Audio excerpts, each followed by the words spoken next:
Good evening. Once again, we return to the story of Caius, Spellsword, Dunmer, Eternal Champion, finest courier in Tamriel, former agent of the Emperor, current head of the Blades in Vardenfell, Auditor of the Great Houses, and Nerevarine. I had a little bit of difficulty in getting the start of this broadcast. I certainly haven't forgotten what we're up to. We're up to, Feminel. But it seems like the volume levels were a little bit off, so hopefully that doesn't affect this recording too much. But I didn't get too far before I noticed the problems. It may also be that this is just a louder area than most. Surprise!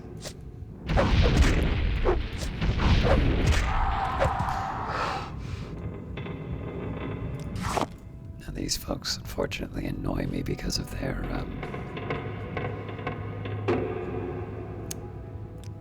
ability to sap strength.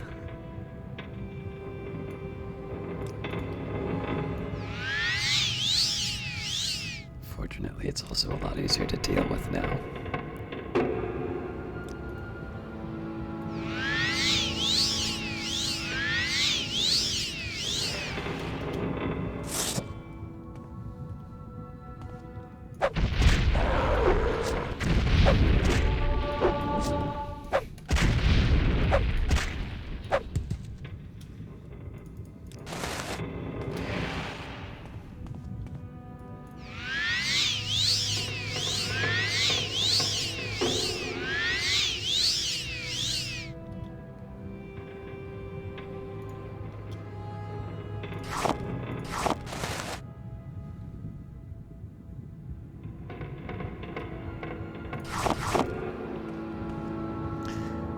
I'd love to take more, but I sort of know that my inventory space is going to become a problem fairly soon, so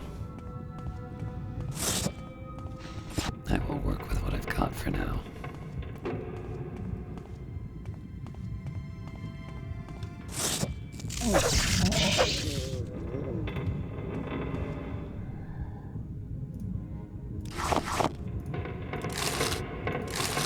No, I didn't do this, so I want to know what's up.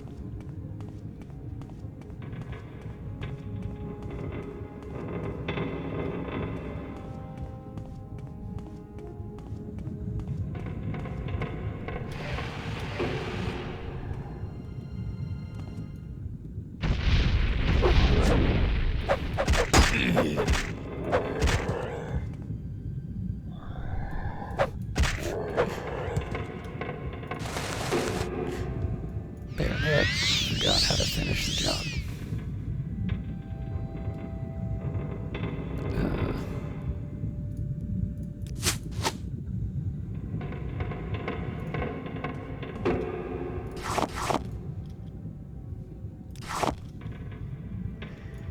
Certainly know how to appeal to my greed.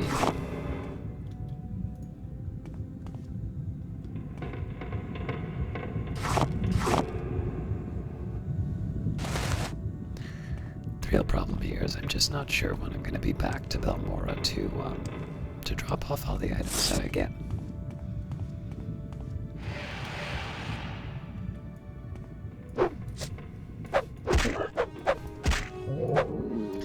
I always thought that was helmets. That guy's just missing a face.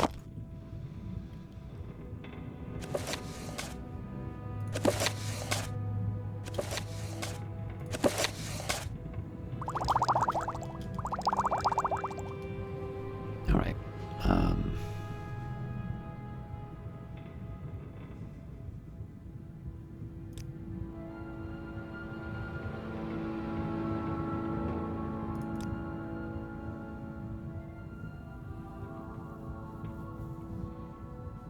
There is a lot that I don't want to drop right now.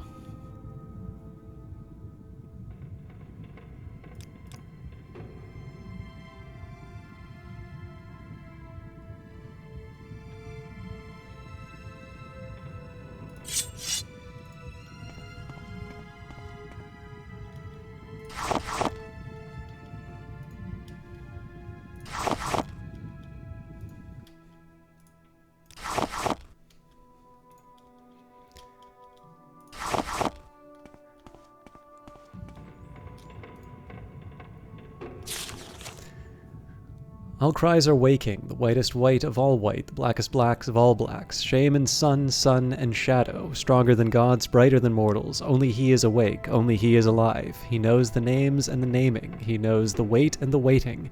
He enters into every star and moon, he shines through their shadows. One shape, one spelling, one wraith, one casting. From darkness he is armed, from light he is warded.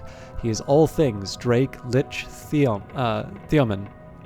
On rivers of fire he comes forth. Through storms of dreams he rides. With slivers of steel he pierces the heart. All spells, powers, curses broken. The chains are shattered, the scales fall away. I see you with my eye, and all is silence. I wake, I remember, Lord.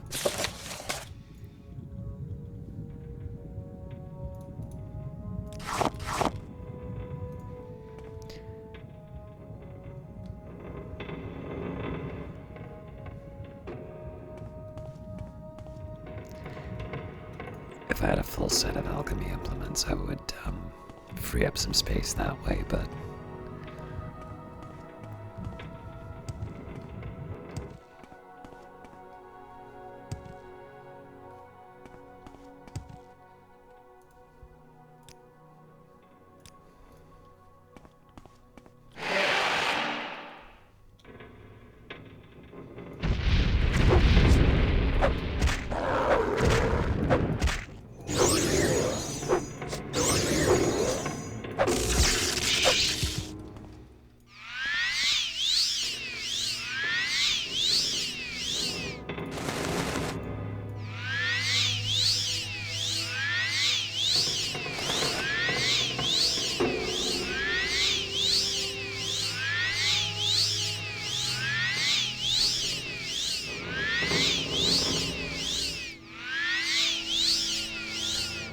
drop the amulet if I have to, but I think I might be able to get a little bit more.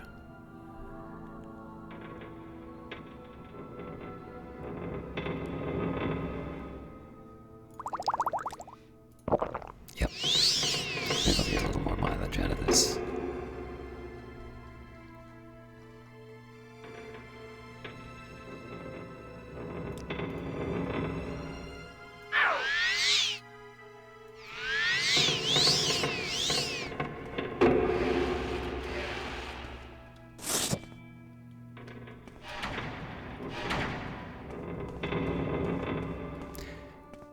I must apologize, but I'm actually very worried that I made a mistake in starting this recording, so I'm going to close out of the video. Okay, good. The worry that I had was that the bitrate was low again.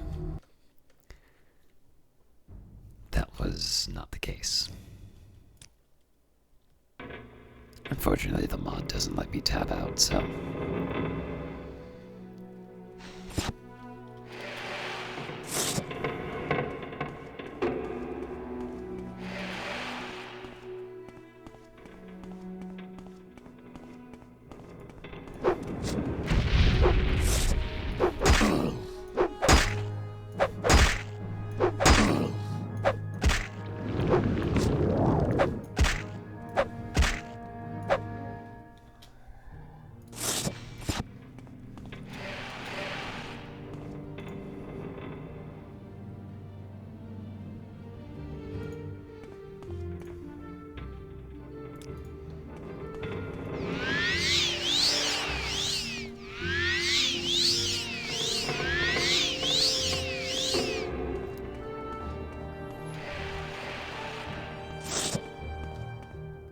alright, I think I'm gonna have to go to Belmora sooner rather than later, sadly.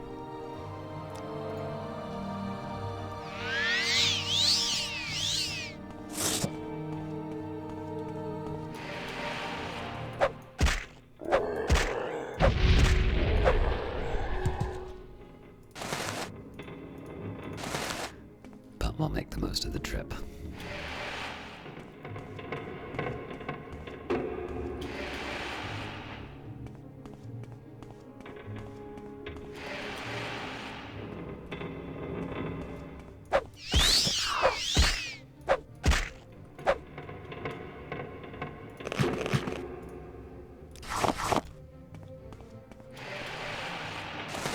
Where'd he go?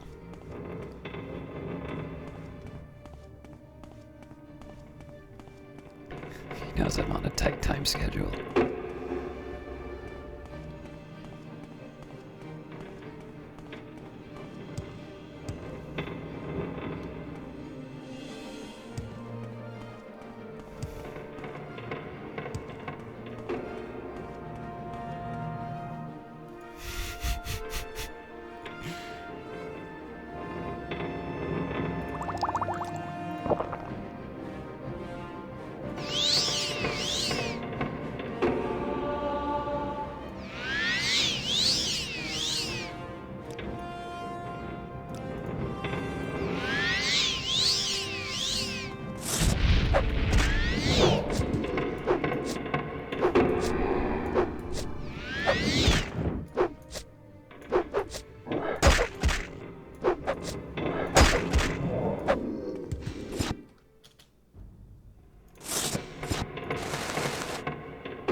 Start. In Citadel Vimnile, I discovered the artifact hammer of Sunder, one of the enchanted tools created by the Dwemer craft lord Kagnak.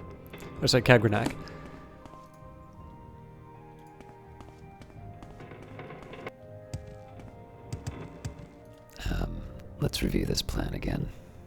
I feel a bit bad that I need to do it again, but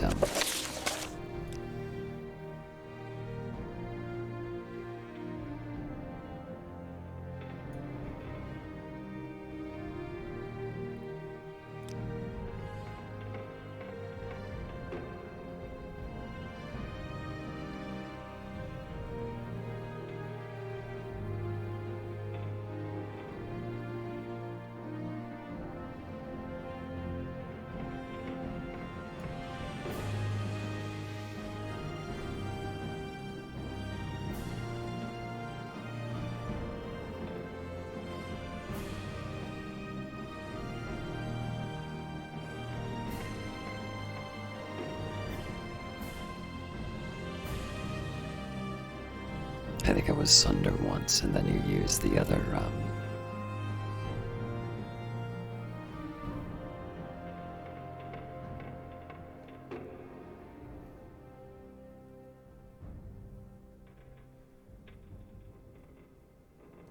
right.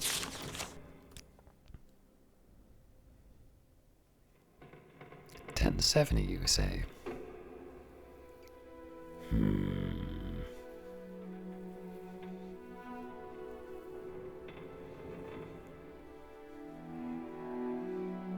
Oh, Jesus, that's heavy. All right.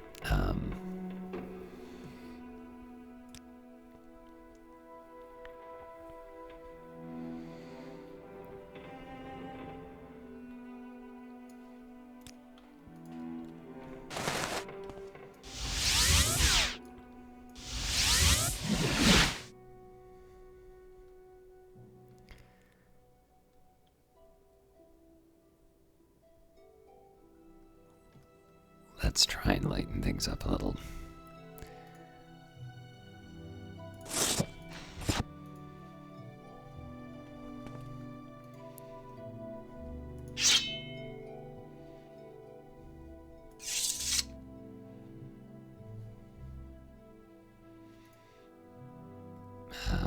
I can't remember. Oh, no, there's my short blades. Also, the katana is actually the one that I need.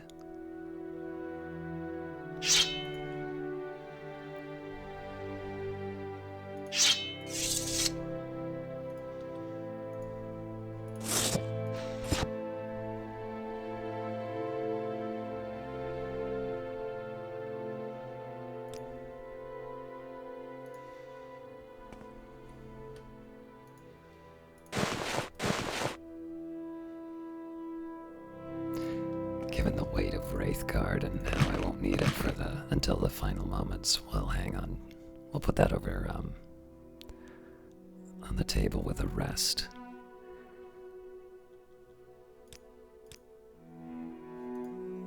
Now, I guess before I go any further, Oh my goodness.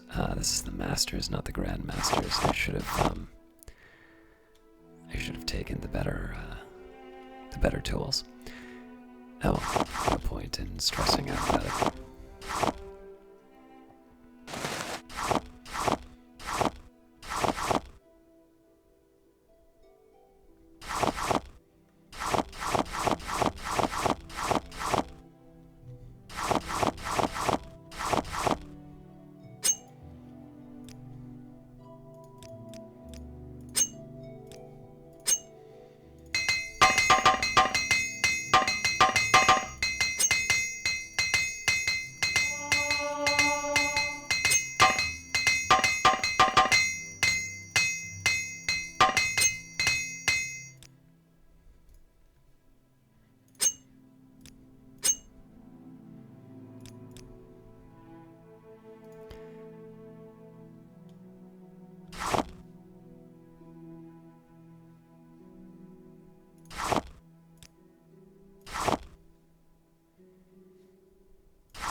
Alright,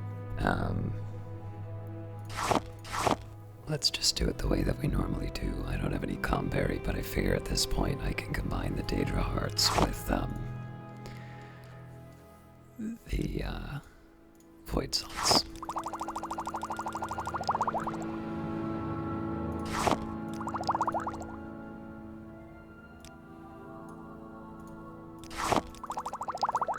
Void Salts are my new Comberry.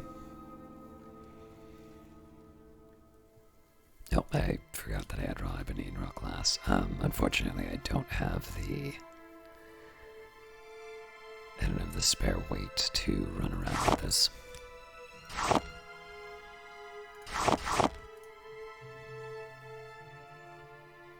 I think it was Kagudi hide that gave me my speed, which we don't seem to have.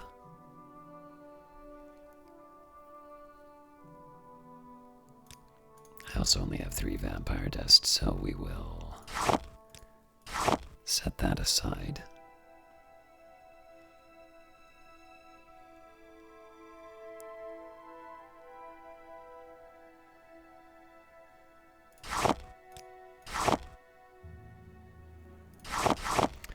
Alright, so I want to see if I have any fortified speed or fortified strength.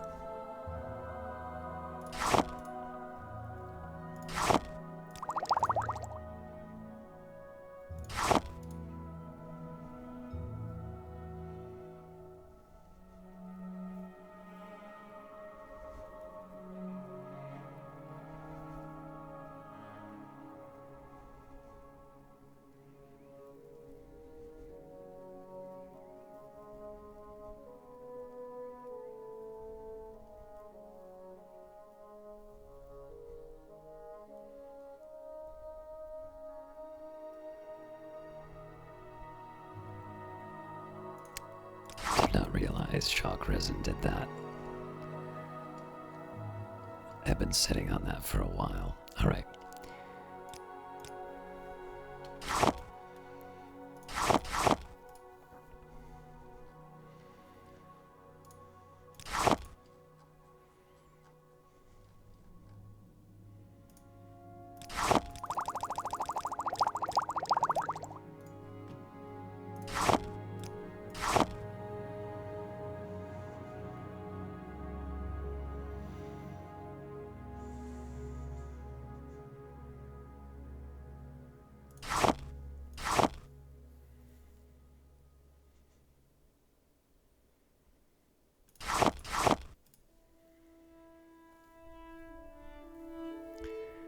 I don't think my ash salts are going to do anything here, but let's not give up on it quite yet.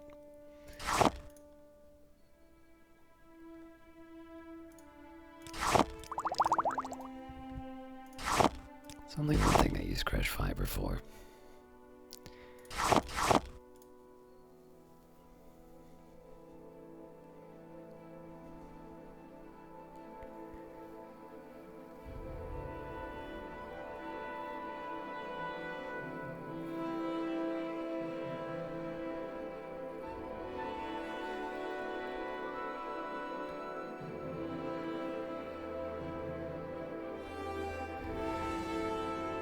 Alright, I think at this point I'm just going to do what I normally do and take the largest stacks and work them down. So if I have any drain willpower, that's the start.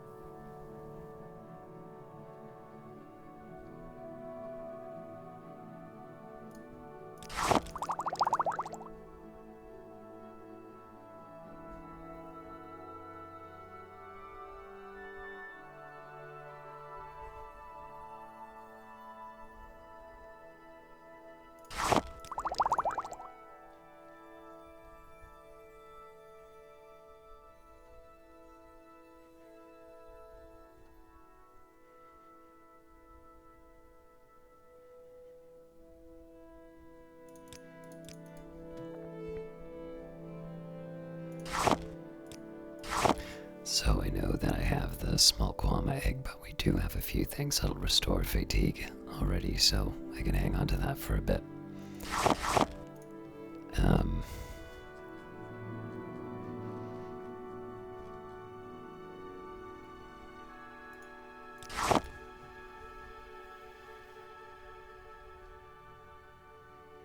Drain fatigue and drain personality would be best.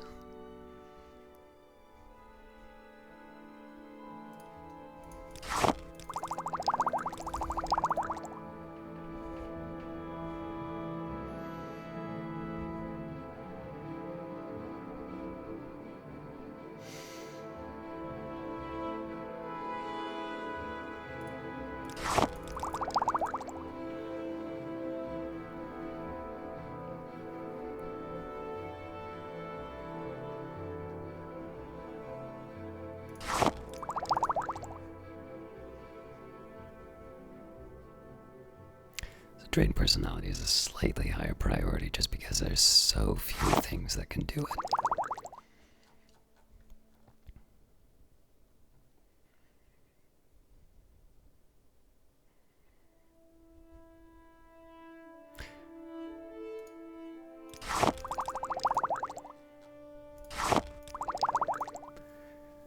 Alright, that's taken care of. I've kind of given up on, drain agility I might have. Should have checked that before, now that I think of it.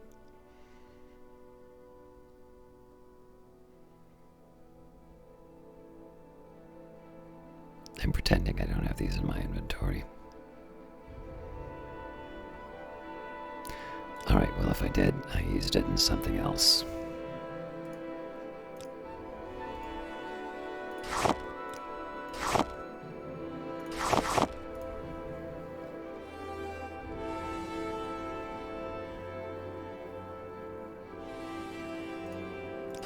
Let's go for drain intelligence before anything else.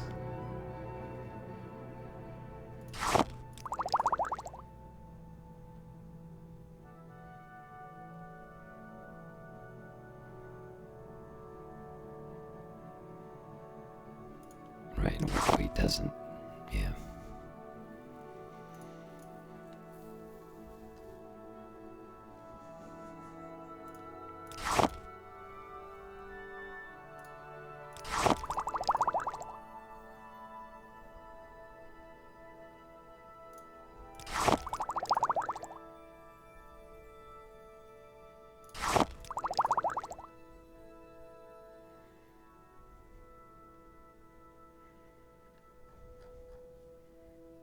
Well, it's close.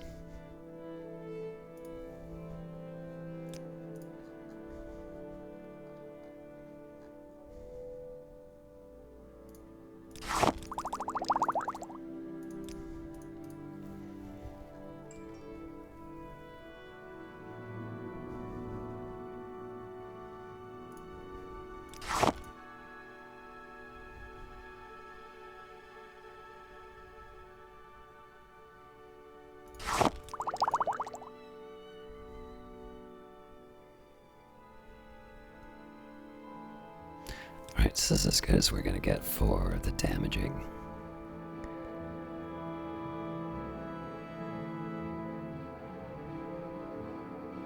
I've already taken care of Restore Magicka, so at this point it's Restore Fatigue, Restore Health.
Cure Poison is actually something that's still useful to me.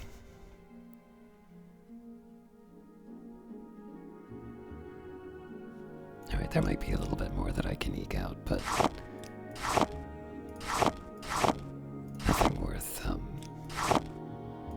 nothing worth spending a lot of time on.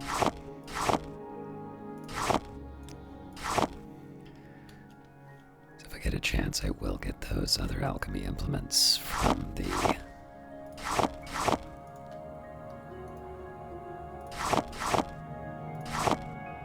stronghold.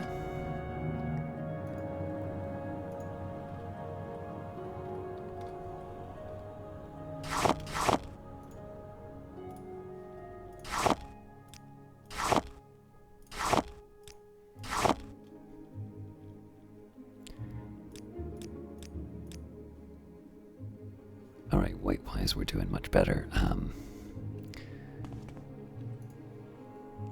It's hard to tell if I have these books or not, so almost certainly we don't have Sermon 17.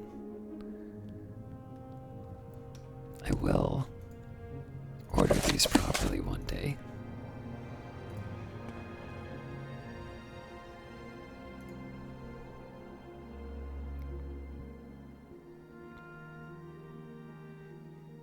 Alright, well clearly we don't have Kagranak's journal, so...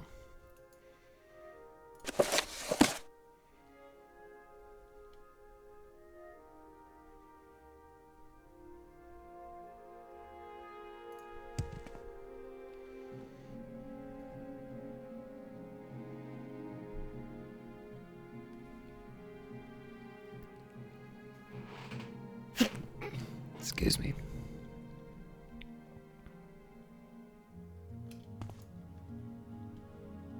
Alright, so a lot to sell to the bookseller, a lot to sell to the, honestly, there's a lot to sell to everything.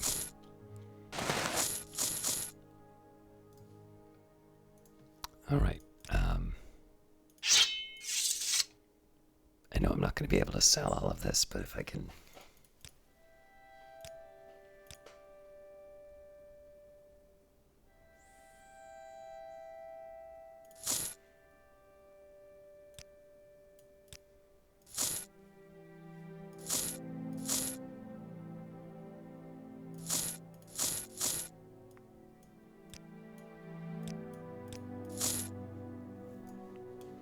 That'll do.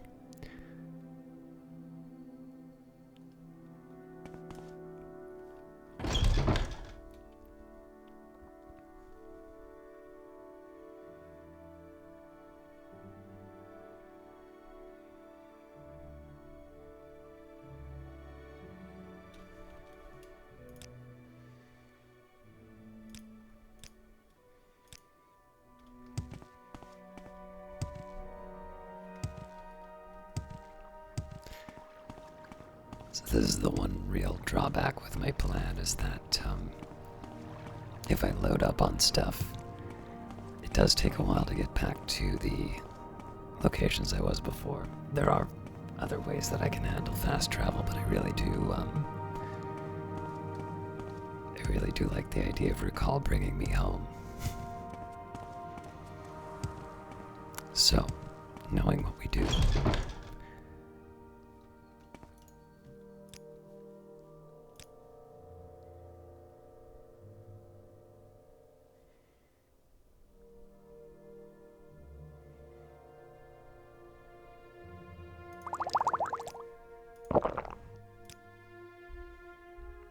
Get my bargaining shoes on too.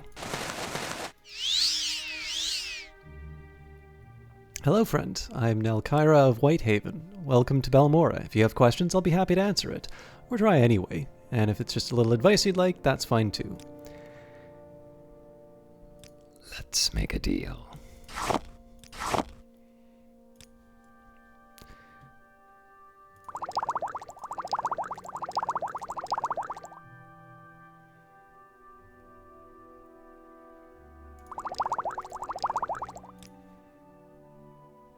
Before I do that, I should be selling all the stuff that has weight.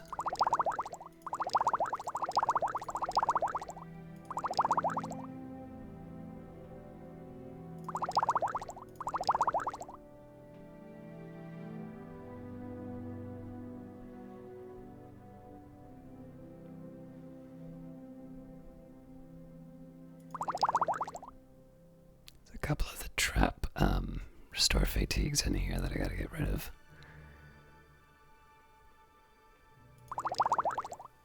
So the ones that fortify fatigue make me fall in the middle of combat, potentially.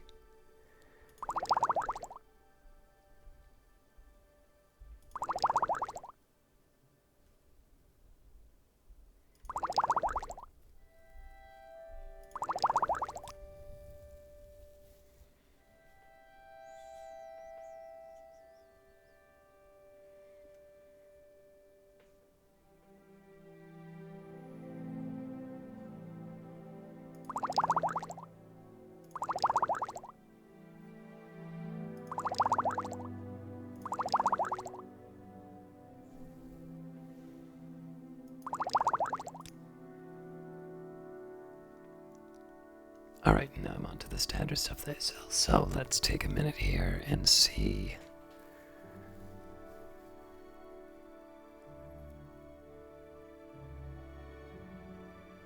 I'm actually going to take the time and see the effects properly, just to make sure I don't have anything like a fortify speed that I'm missing.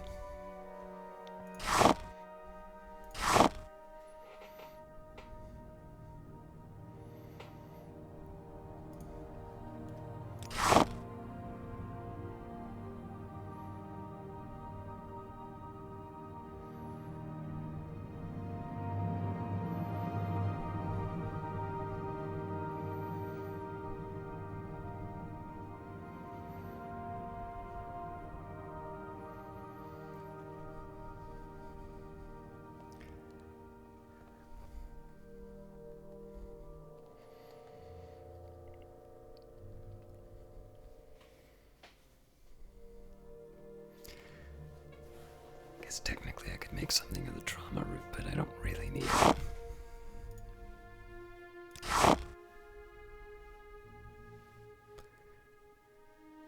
Alright. And now I just try to maximize the amount that I get off of this.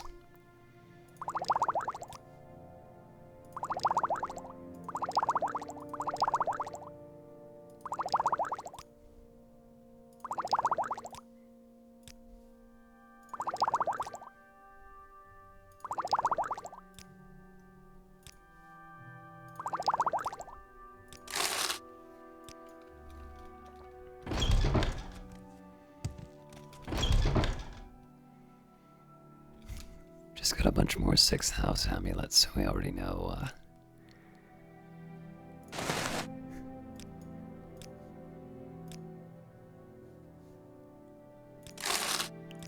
Share your...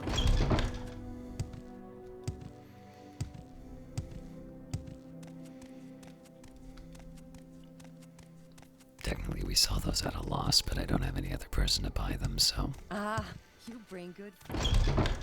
There's someone watching me. I can tell. I've got so many books for you this time.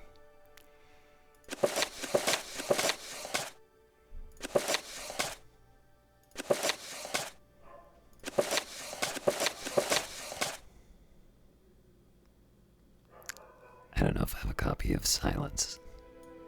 Gonna have to double check that. Impressive. Ah, you bring good fortune.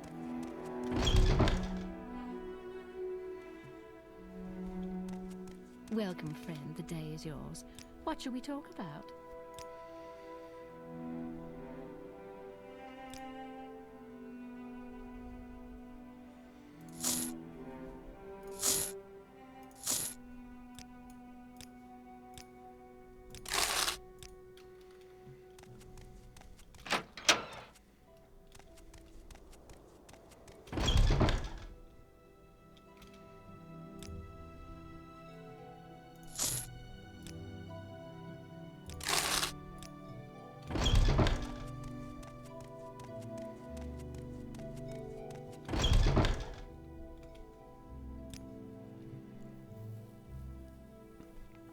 Alright, so this is where it now gets tough, because I need to find stuff that's worth a little less than 800.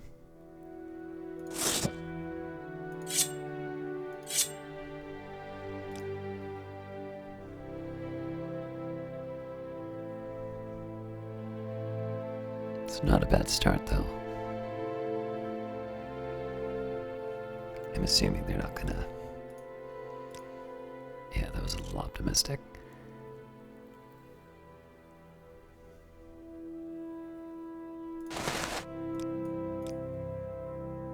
Oh. That's not the right way to think of that. You seem like very...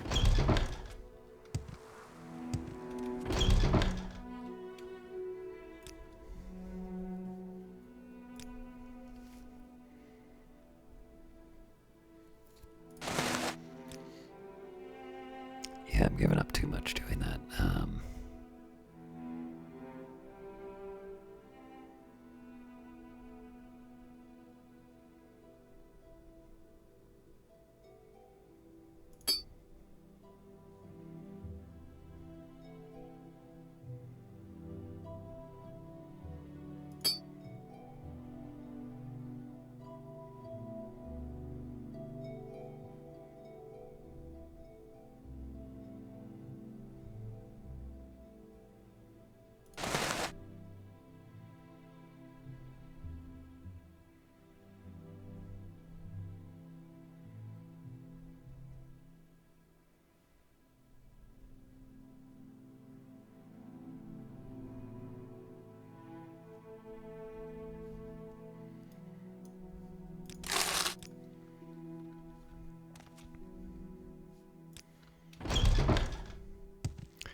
Before I go any further, I should stop by,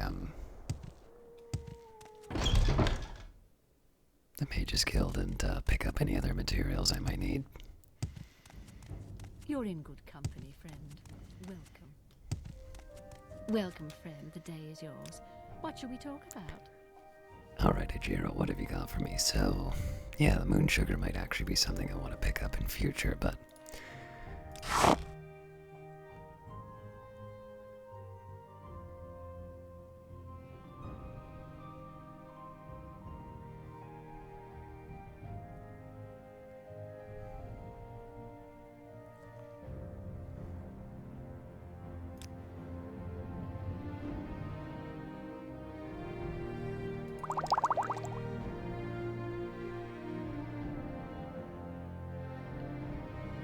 And it actually looks like I'm out of... Good friend, this is an honor. I should still work with what I've got, though, so let's take the Drain Willpower.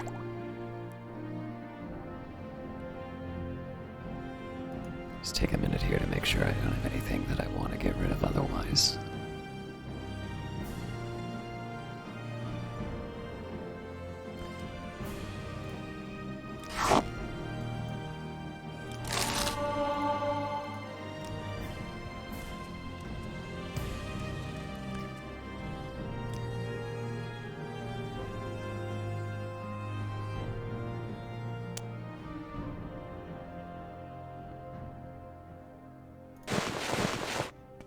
go. Welcome. If you wish to talk, it is really no trouble. Alright, so I'm gonna do another small batch of potions just because I've got some essential materials. A sincere welcome to You honor me. I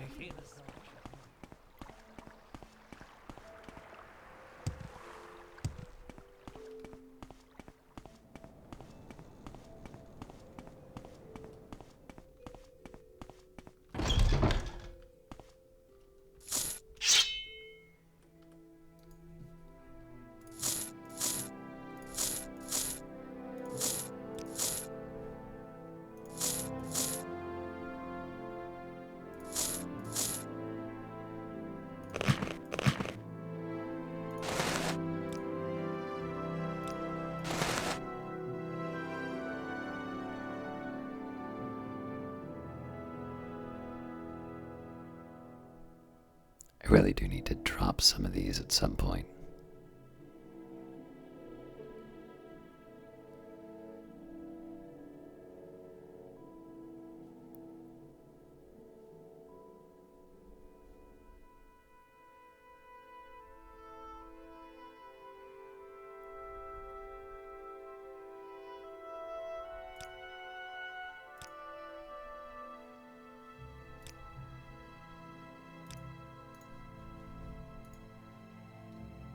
Alright, I think that's at least the sale stuff taken care of.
Sure does seem if I could have sold the Dwemer coins, I'm almost certain I could have.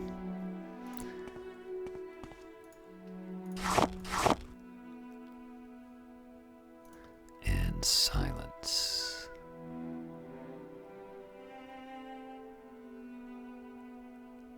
So not in here.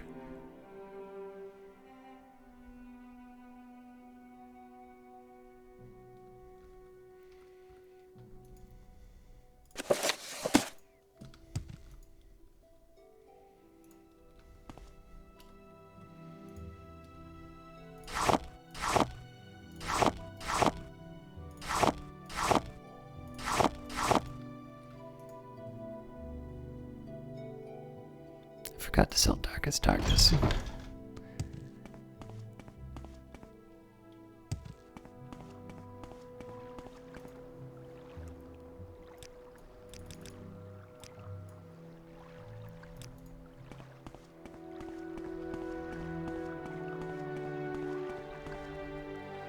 Yes, Outlander.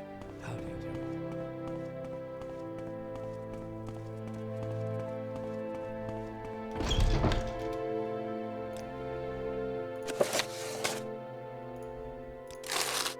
May I help you? Alright, I believe that is all that we need for our next expedition. clearly we need to head back for the final encounter. May you find Friends worthy and friends. of your attention. May fortune be with you. Don't everyone talk at once. Actually, there is one last, Yes, Outlander.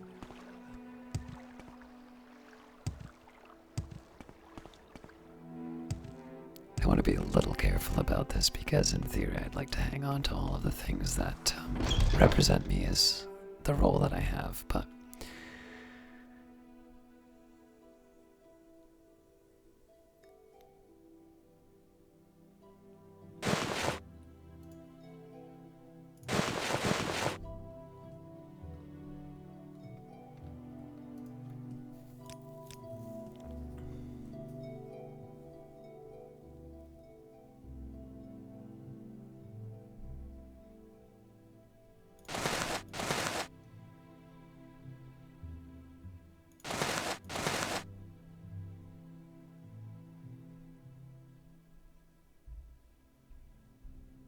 so I'm simply not going to use this because of the extra magicka I already get.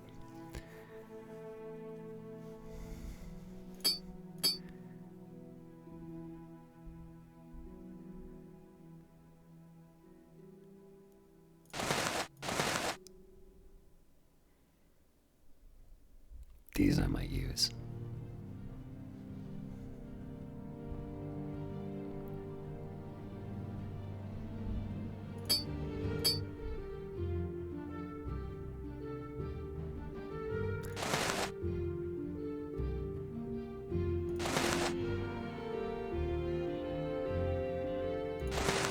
Guess I don't really need the shoes unless I'm actually,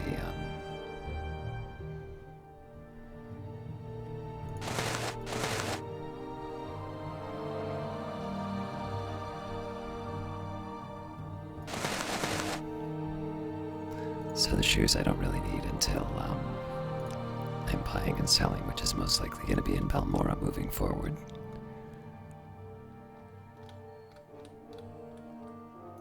Alright, now before I do this, gotta make sure I have the right angle. That is as close as I'm gonna get.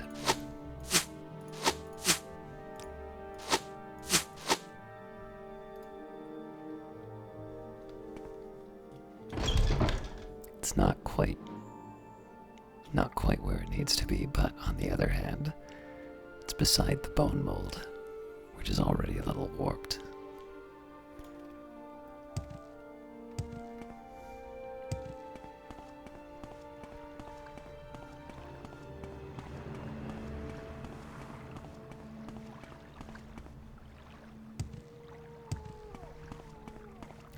So the faster route that I could try, of course, would be put recall at the location I wanna go back to. Use a divine intervention or an Elmsevia intervention scroll to get back to the fast travel, then go to Balmora that way.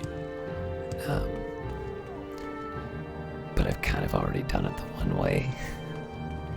Don't really want to change now, so occasionally we'll have some nice scenic walks on our way to Red Mountain.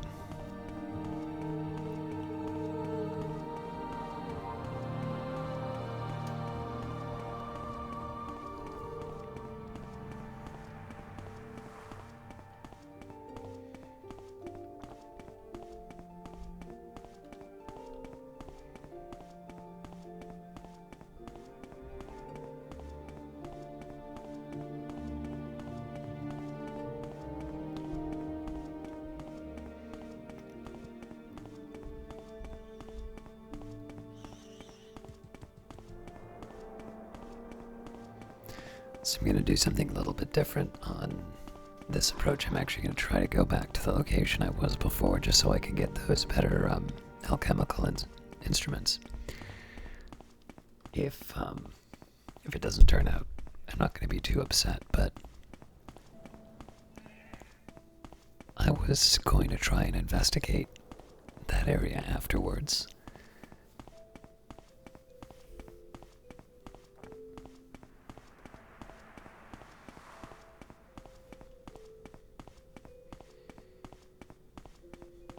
It is nice to see the stars coming out.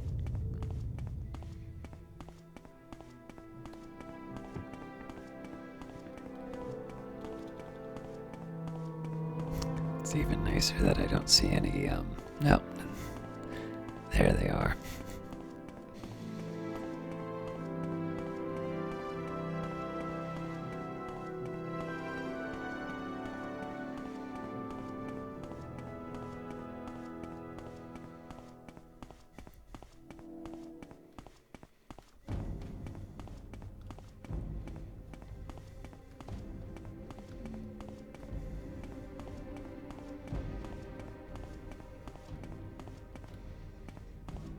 Someone's not giving up.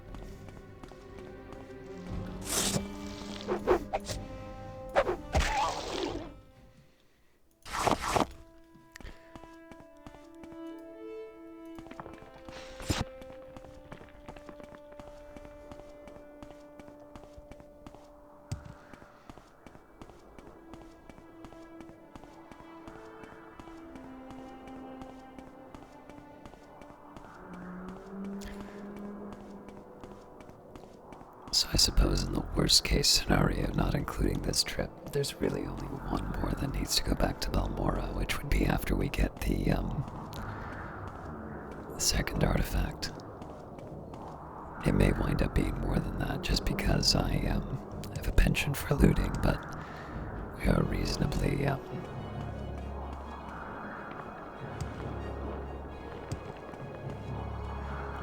light in terms of the inventory.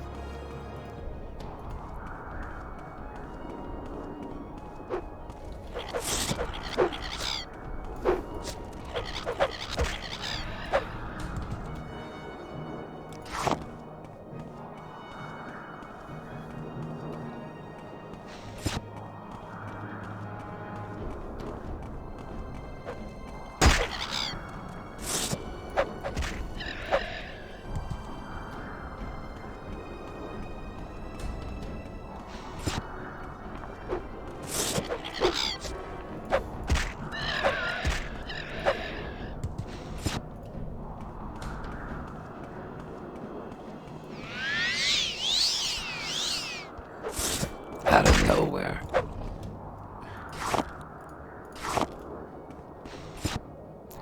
I was a little worried for a second there that I didn't have a heal queued up and that I just did a recall, but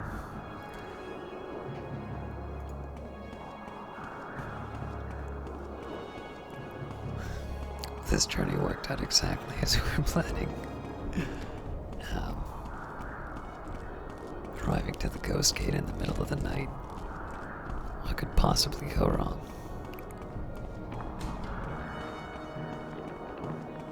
Something's still mad at me.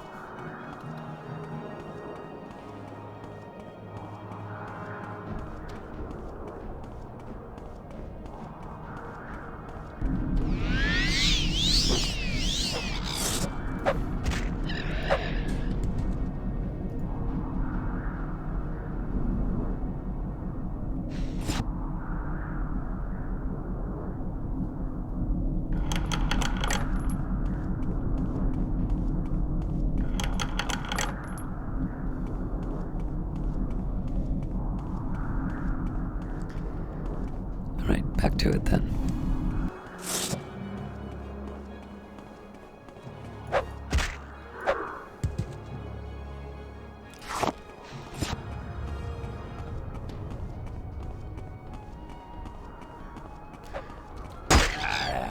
So I'll admit I don't have a perfect recollection of how to get back to that, back to where I was. But we can figure it out.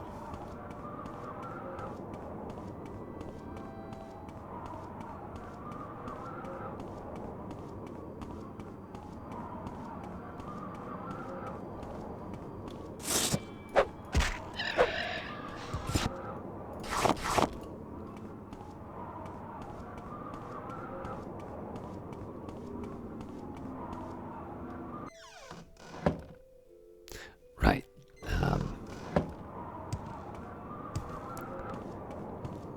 I forgot about that place.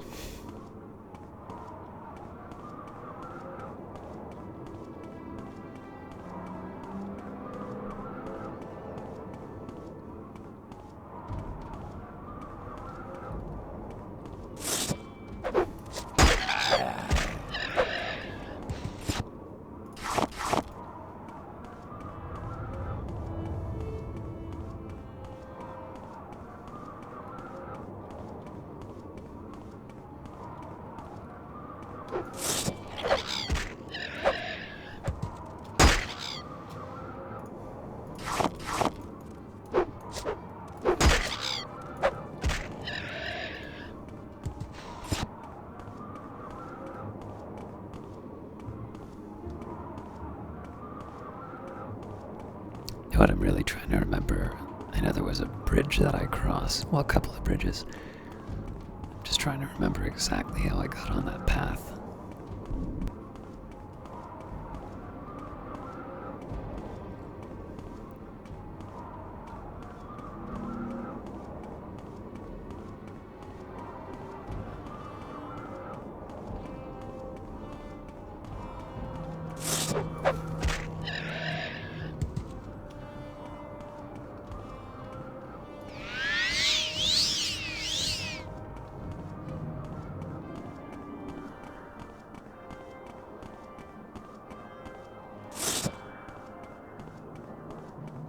Right, so clearly I've been here before. Right, now I remember.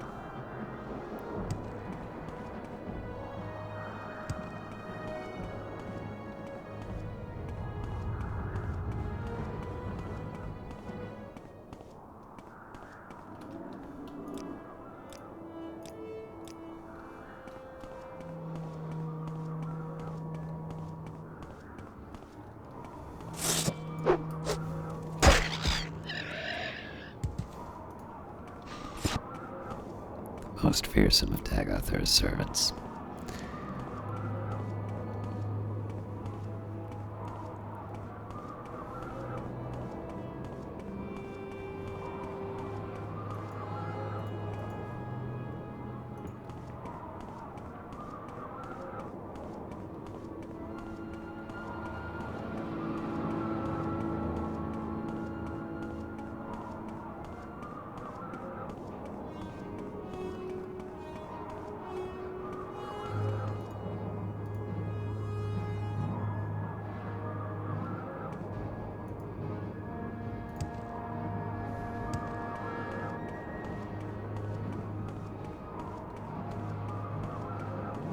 Alright,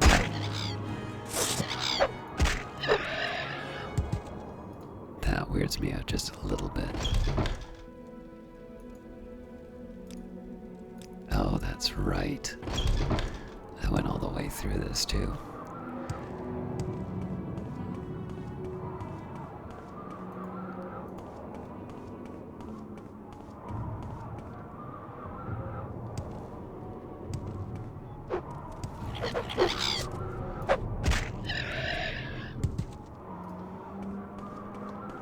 Alright, success.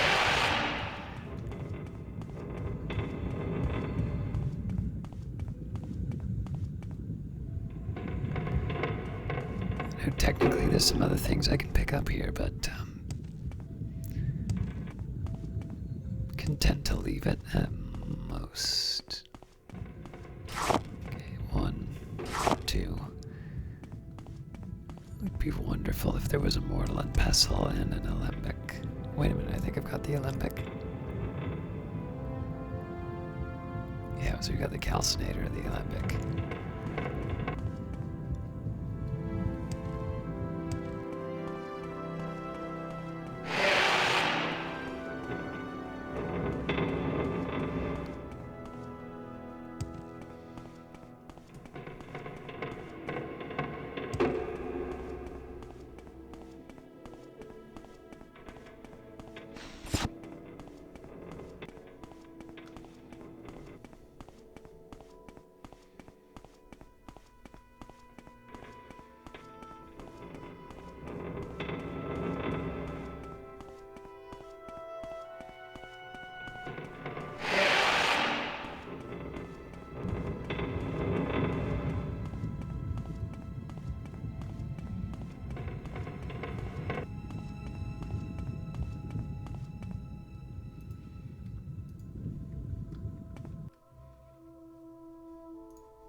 course, the drawback here is that there's really no argument for me heading down here. I don't really have a destination that I need to be at that follows this path, I don't think. But I'd still like to see where it goes. I should probably be doing more soul traps too.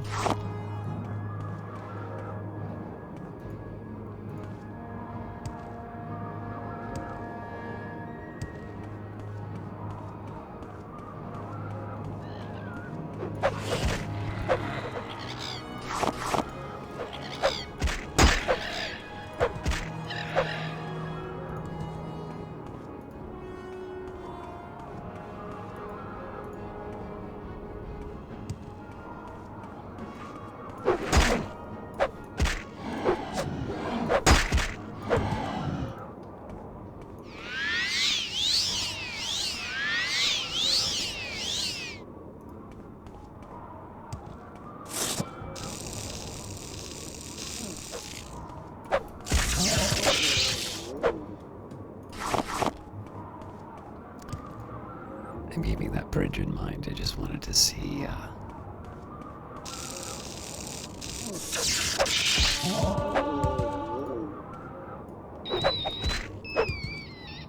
And again, I'm fairly certain we've already been at the other end of this thing.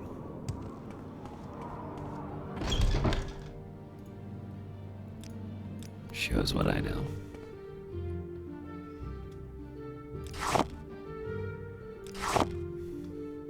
So long as I don't run into any guards.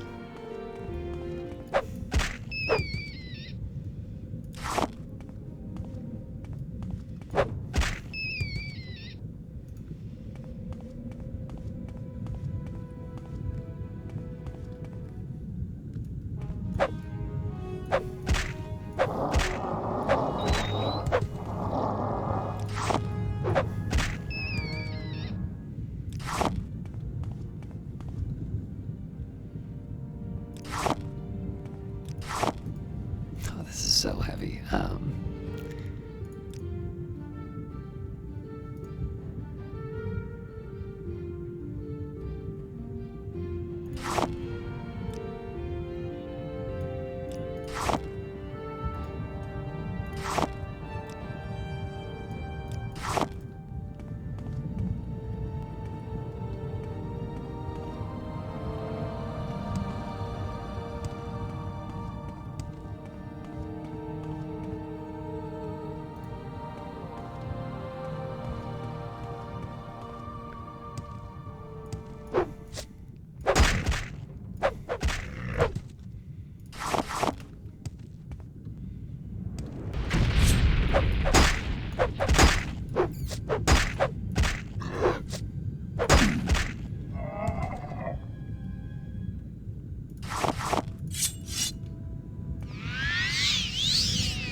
Crying as to how much I'm leaving on the ground here.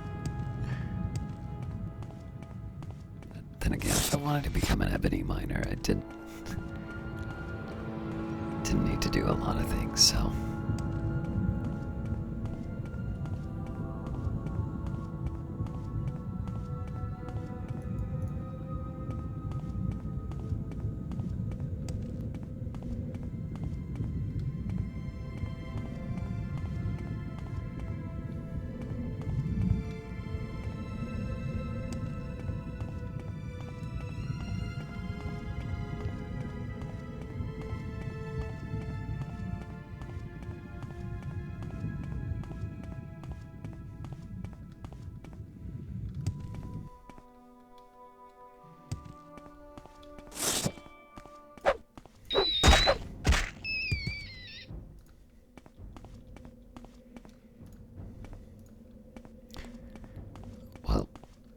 I know where to go if I need it, I guess.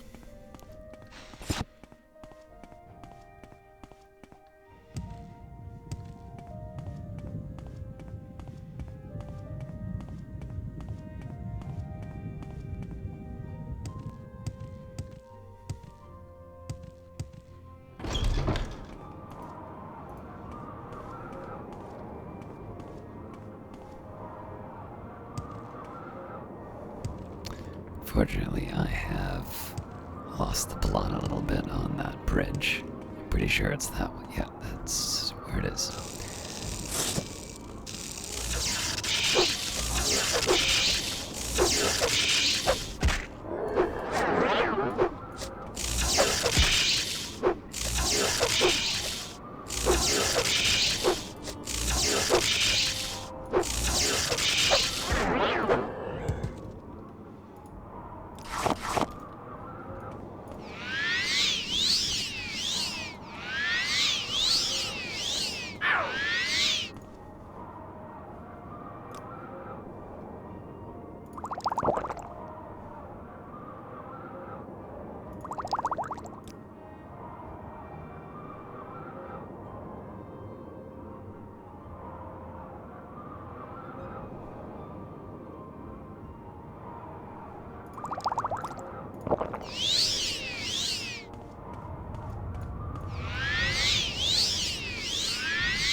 At this point, I just want to make the most of the magicka that I'm going to be generating.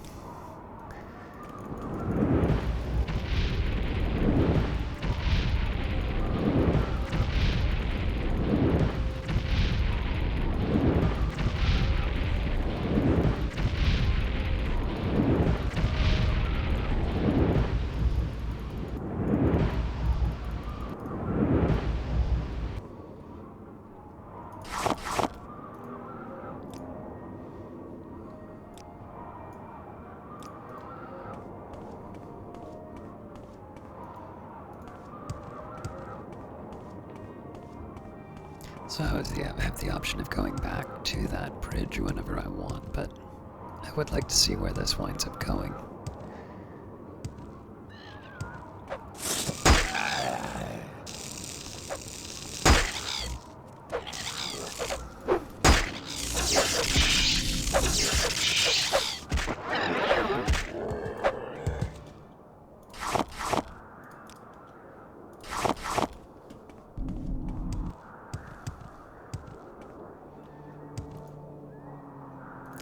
Interesting.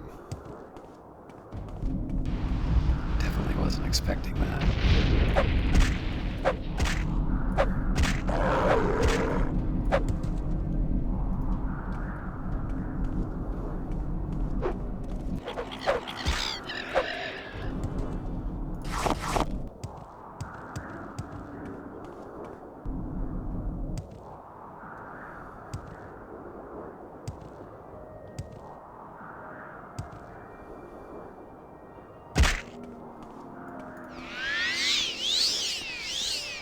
So I'm starting to get a slightly better idea of where everything is. The layout still does seem a little odd, just in terms of the idea of the areas that are on the plan of attack aren't the most accessible, whereas the areas where I get the artifacts seem to be a bit easier to grab.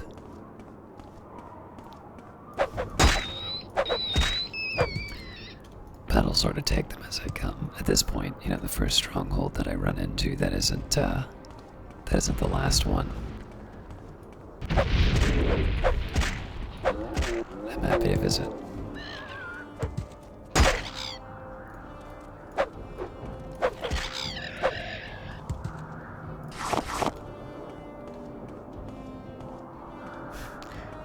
Don't know why I thought that was a door, but...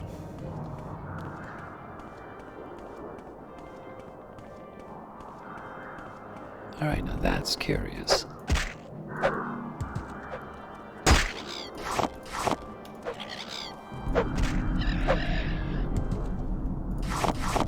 So this kind of feels like a bridge to nowhere if it winds up going into the Coast Gate. I mean, I suppose it could predate the Coast Gate, but... What do you think the staying power of a bridge like that is?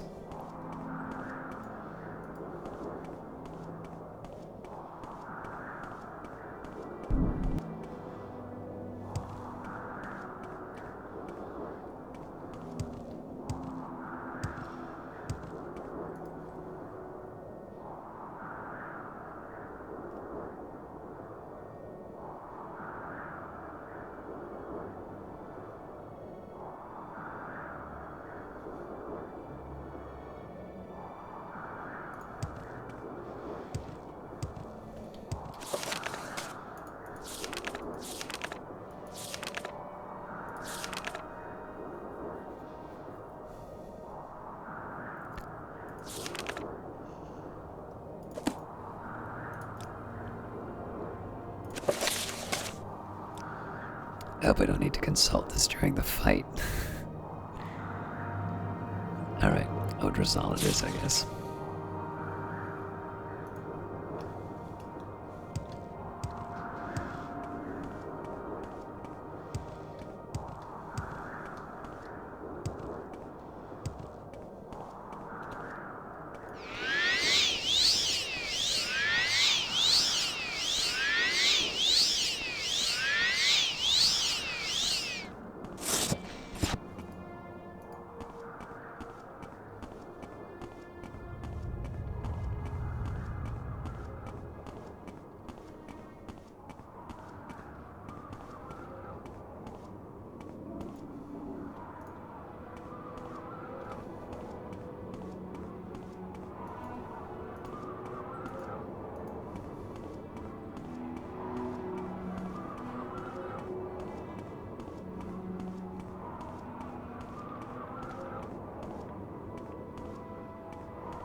Pretty sure this is...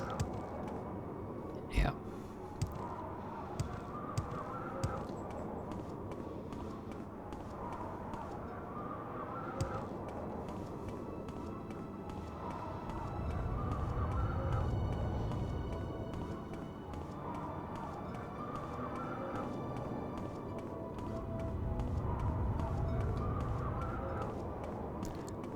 I suspect the fortress before Dagoth-Ur is going to be a little bit harder than it seems on the map, because obviously there's a lot of verticality to this part of the map.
I always feel a little foolish to look at, or to stare straight into the dead ends, but it is also kind of interesting to see the different spots that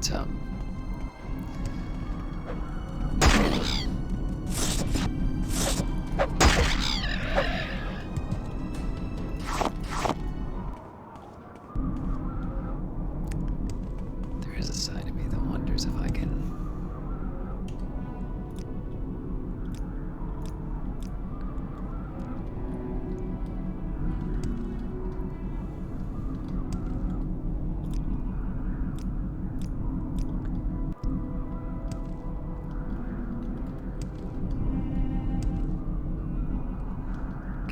jump from here. I was wondering if I could try and jump the ghost gate. Well, I mean, there's one really easy way of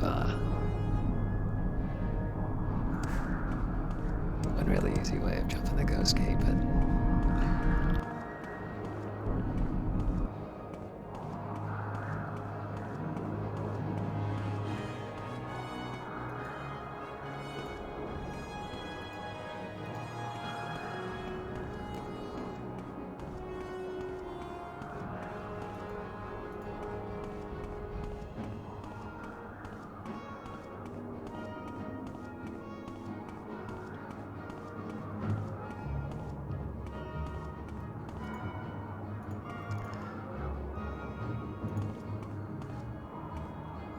I think I went a little too far.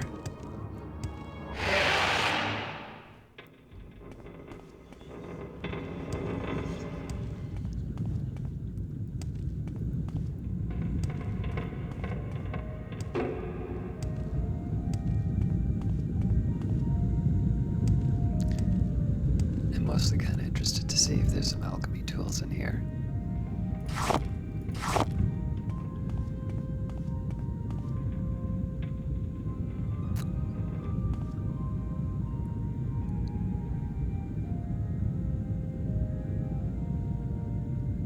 Damn.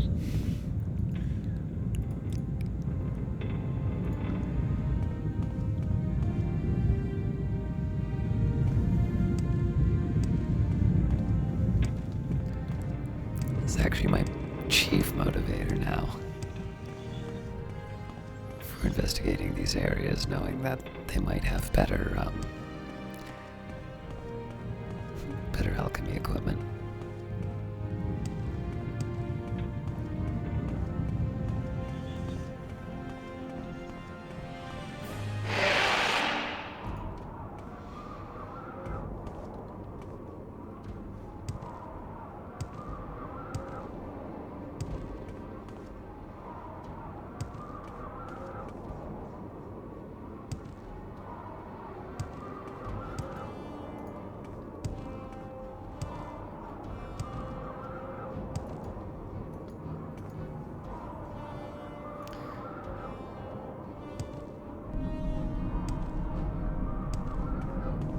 Right, well, I just came from here, so I clearly can't get away with that.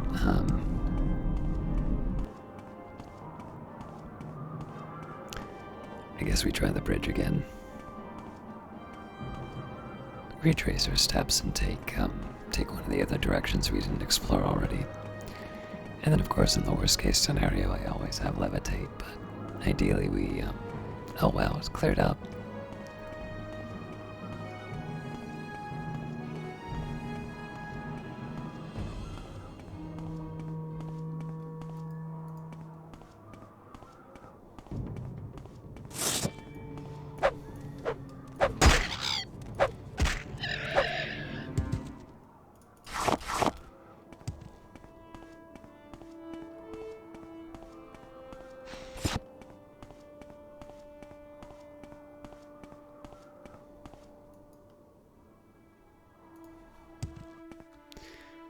I don't remember if this is the direction I went last time.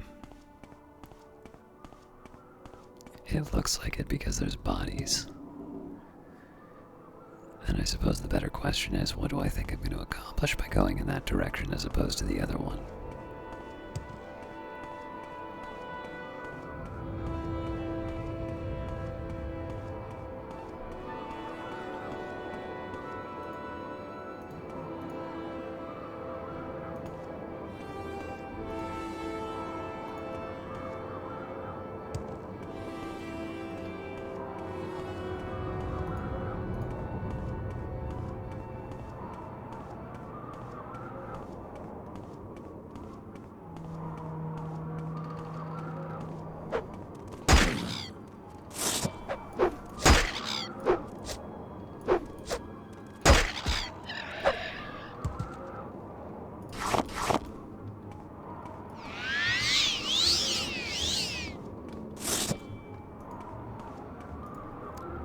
I'm a little curious about this.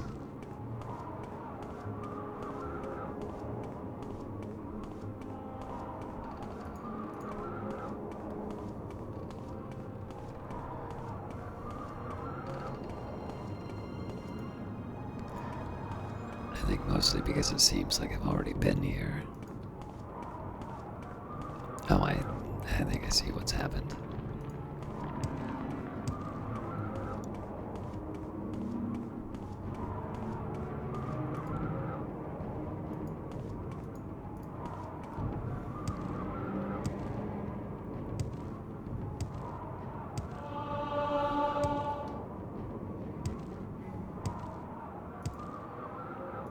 Yeah, this is never gonna lead me to where that goes. All right.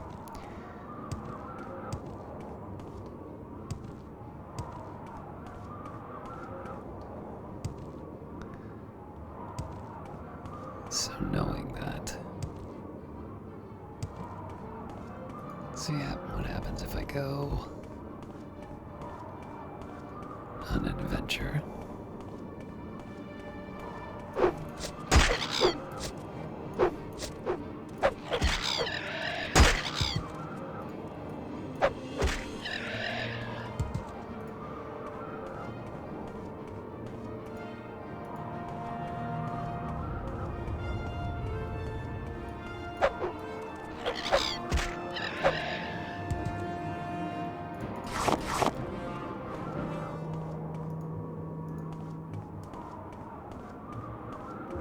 Well, that doesn't exactly seem to be doing the trick either.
There's a side of me that wonders whether or not this is even within the Ghost Gate. I think it is, but it's not the easiest spot to find.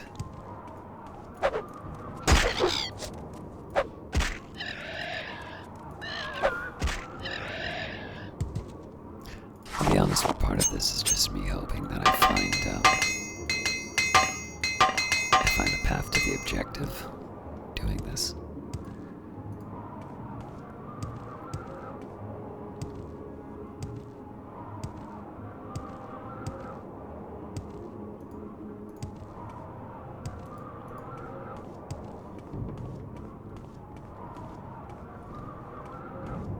This is looking encouraging, though.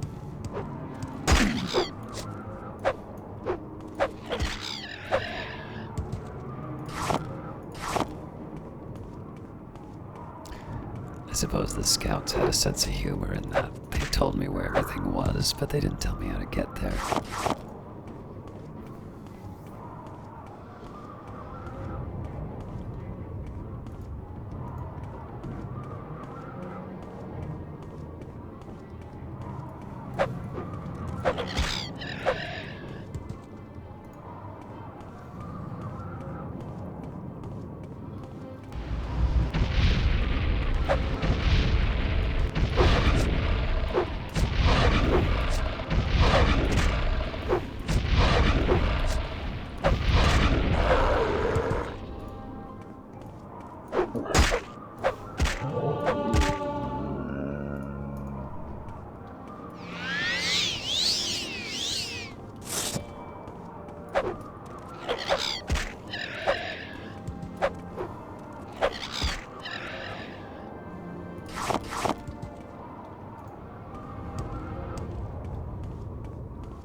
All right.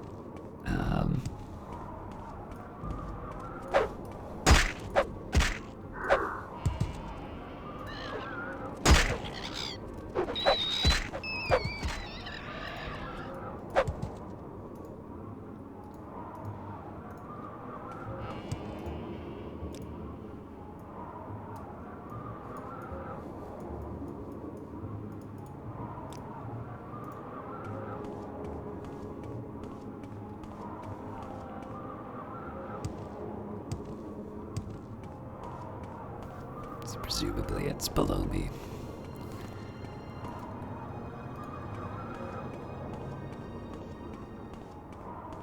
Oh, maybe not.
This is gonna get costly as far as weight goes.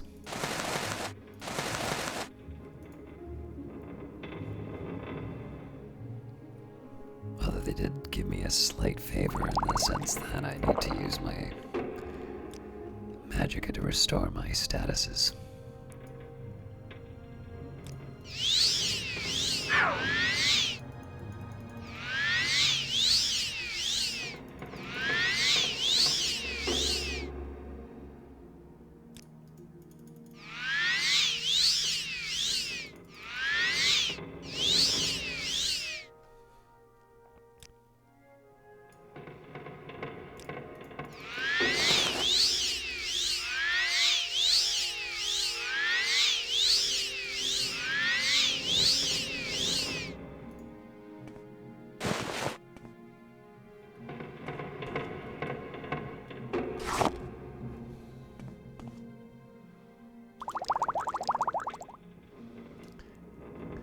Oh boy.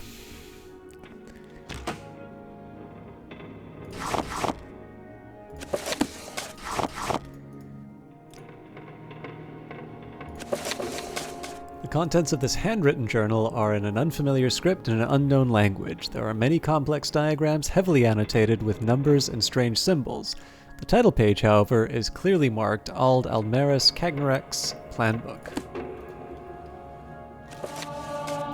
36 Lessons of Vivec, Sermon 7. As the caravan of Nerevar now made for the capital of Veloth and on Almalexia, there came a great rumblings from the oblivion. A duke among scamps wandered into the house of troubles, pausing before each scripture door to pay his respects, until finally he was met by the major domo of Marunis Dagon.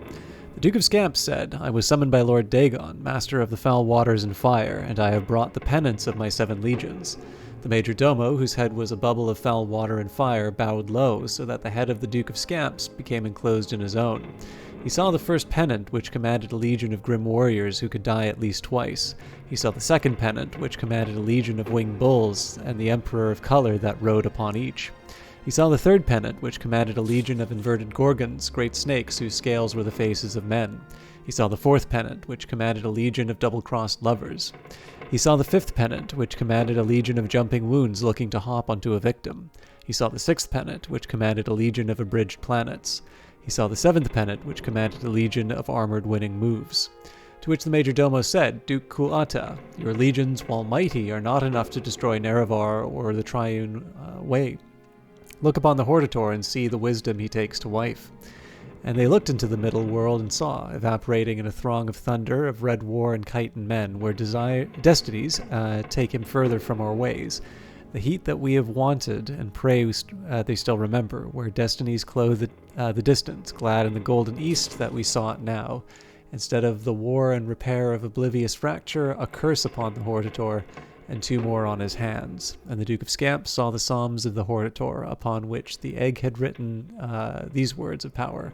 Gardoc Padom, Gartok Padom. The ending of the words is Elmsidi.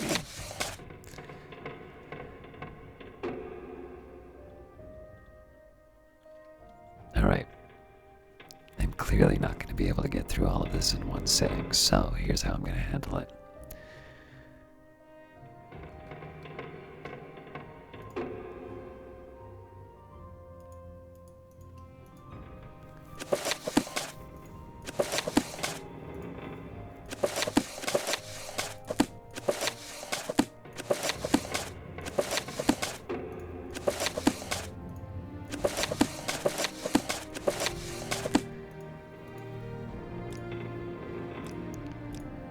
Probably I just best come clean about that ebony right now.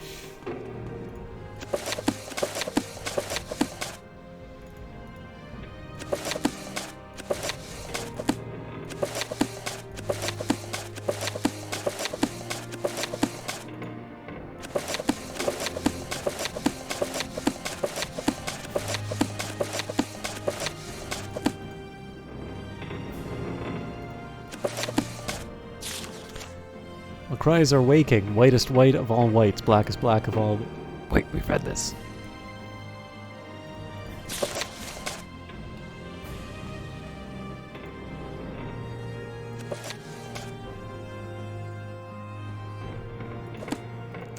Oh, man.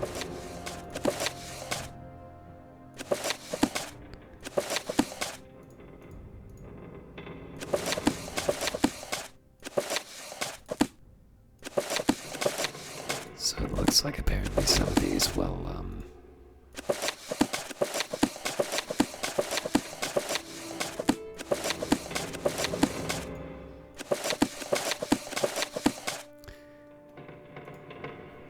oh boy.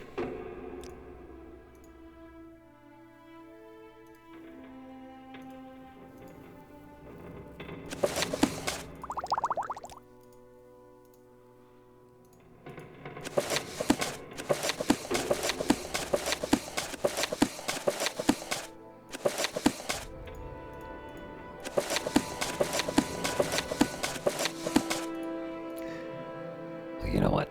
I'm committing to this.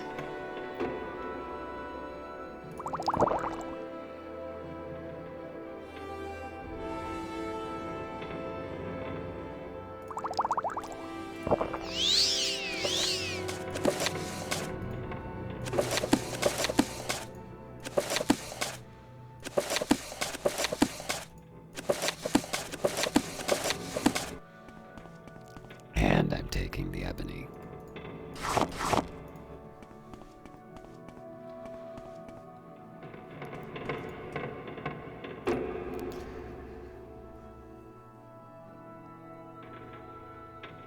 So we do have a lot of these already.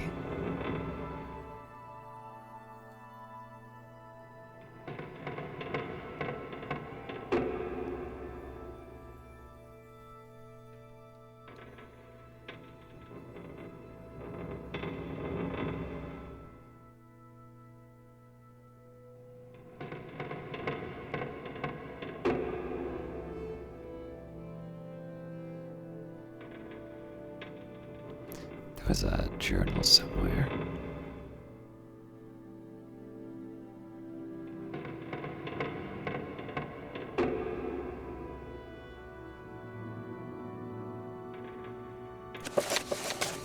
Private papers of Galur Ritheri, buoyant armature, handwritten manuscripts bound as folios, excerpts. Outnumbered and isolated, I yielded to my foe, the creature dressed like a gentleman, and I hoped for an honorable treatment. Instead, I found myself a feast for a blood-drinking monster.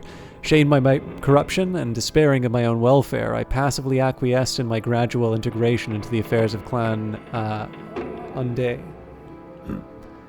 I think I've read this before. I made no human my prey, only beasts, and kept myself apart from the other clankin. Nonetheless, I abandoned hope and lived like a beast. Drawn by intimations of my former life, I visited my former post at Baldur, hoping perhaps to atone for some of my crimes by preying upon its monsters, or perishing under their attacks. It is there that, by chance, I made petition to the Lord of Troubles, Molag Bal, at an altar deep in the caverns beneath the pilgrim's shrine. I was surprised and thrilled and terrified when Molag Bal, or some aspect or agent of that Daedra Lord, offered me a chance to cure myself of vampirism in return for a favor. However, with no hope of my soul or spirit, unless I might be cured, I undertook this quest. There I sought and obtained a cursed soul gem of mysterious nature from from a deep cavern on the northern slopes of Dagoth-Ur, delivering it to Molag Bal's shrine in Baldur. I placed the gem within a basin before the altar and instantly experienced a blinding pain of terror that I cannot express in words, except that it seemed afterward I had been asleep and dreaming that I was being sliced by thousands of tiny knives from my bowels inside out. I awoke before the altar and gazed in the reflection of my own sword blade at my own face, no longer a blood-seeking beast of teeth and empty eyes. So we did read that in the tribunal library. So what did I get? In the Citadel of Vimayanal, I discovered an artifact hammer. That's not the one. I'm almost certain it said the journal was updated. Anyway, let's make the most of the time we've got. Oh boy.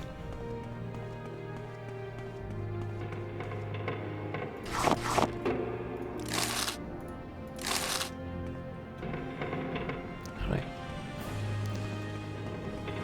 I will head down there, but only after I've taken care of the low-hanging fruit.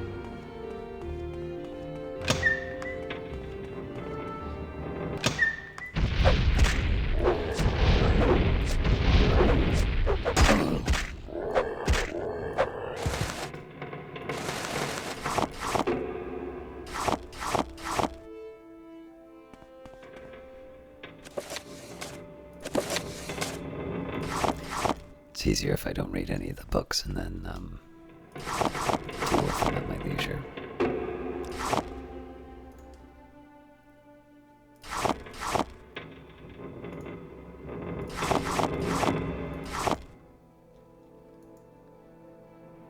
Holy smokes.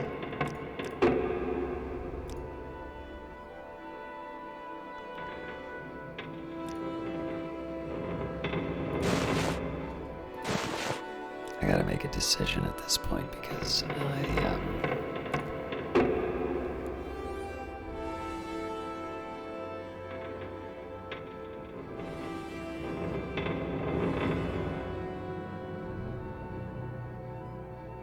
oh, well, this goes without saying at this point.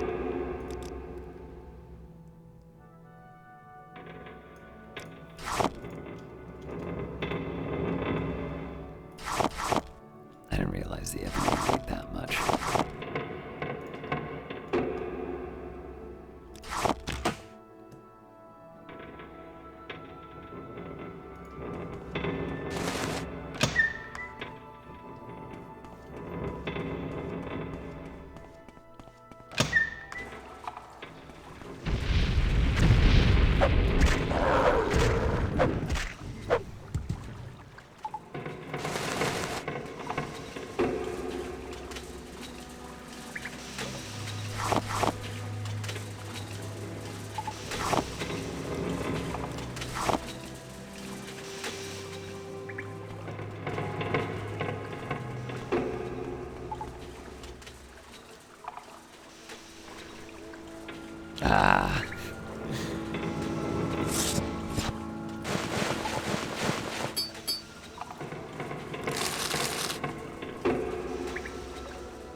direction I need to be going for the last artifact.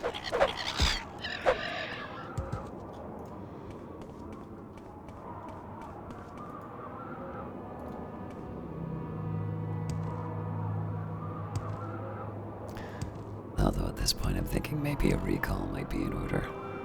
Yeah, I hate to do it, but actually, with that in mind,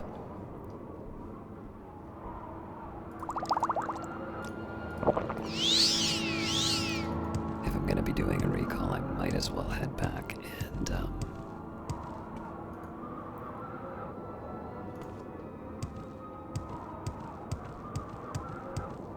get the ebony. The reason I'm doing a recall is that I'm not entirely convinced I have a direct path to my objective. So at this point I can just put my acquisitions on the table.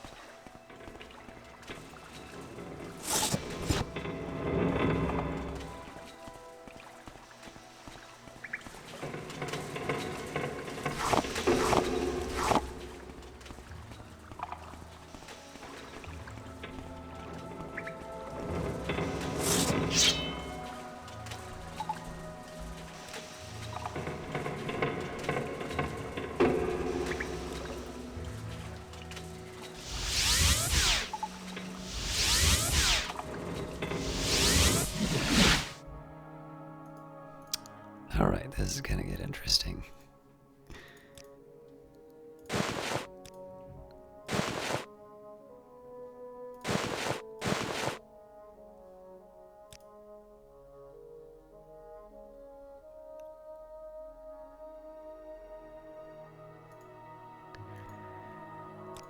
I'm just really trying to find the best way to drop the heaviest stuff.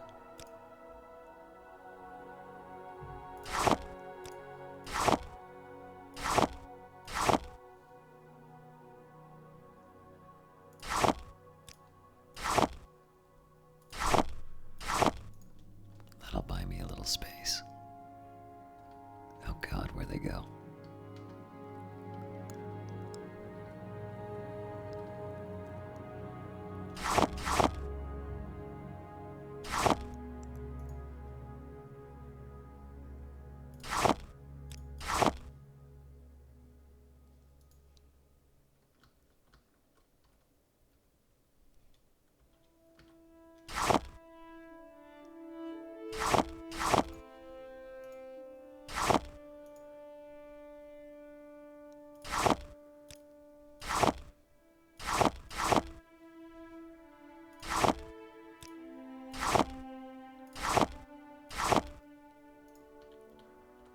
Alright, that's a start. Let's get rid of this axe next.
You know what?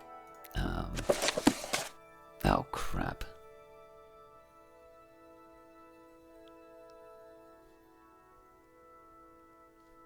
I don't remember which one I just put in there. before I go too much further.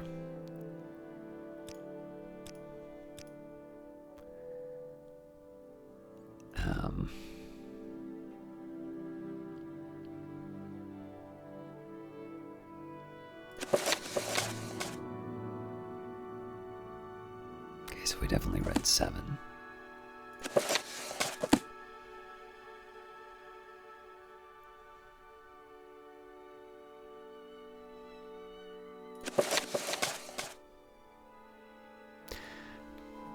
The 36 Lessons of Vivec, Sermon 10. You have discovered the 10th Sermon of Vivec, which was hidden in the words that came in the aftermath of to the Hortator. The evoker shall raise his left hand empty and open to indicate he needs no weapons of his own. The coming forth is always hidden, so the evoker is always invisible, or better, in the skin of his enemies. The eyelid of the kingdom shall fill 36 folios, but the eye shall read the world. By this, the Hortator needs me to understand. The sword is an impatient signature. Write no contracts on the dead. Vivec says unto the Hortator, remember the words of Boethia. We pledge ourselves to you, the Framemaker, the Scarab, a world for us to love you in, a cloak of dirt to cherish. Betrayed by your ancestors when you were not even looking, Hoary Magnus and his ventured opinions cannot sway the understated, a trick worthy of the always satisfied. A short season of towers, a rundown absolution. And what is this? What is this but fire under your eyelid? Shift ye in your skin, I say to the Trinimac eaters, pitch your voices into the color of bruise, divide ye like your enemies in houses, and lay your laws in set sequence from the center, again like the enemy corners of the House of Troubles, and see yourself thence as timber or mud slats or sheets of resin. Then do not divide, for yet is the stride of Sithist quicker than the rush of enemies, and he will sunder the whole for the sake of a shingle. For we go different in Thunder.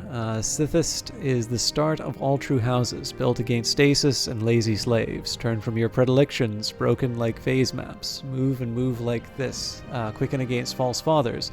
Mothers left in corners weeping for glass and rain. Stasis asks merely for nothing, for itself, which is nothing, as you were in the 8 everlasting imperfections. Vivec says unto the Hortator, remember the words of Vivec, understand that Sithis still travels. Vivec says unto the Hortator, remember the words of Vivec, in phosphorescent mirror of the sky. Vivec says unto the Hortator, remember the words of Vivec, drowned and smiling. Vivec says unto the Hortator, remember the words of Vivec, intermittent hopes enough. Vivec says unto the Hortator, remember the words of Vivec, to answer all the things. Vivec says unto the Hortator, remember the words of Vivec, not yet queried. The ending of the words is Umcivis. So, I have a different idea about how to handle this right now. Oh boy.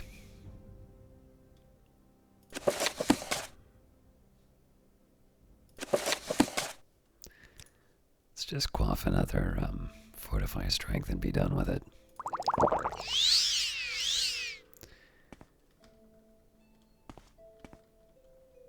So I'm going to make a pile of books that I need to read.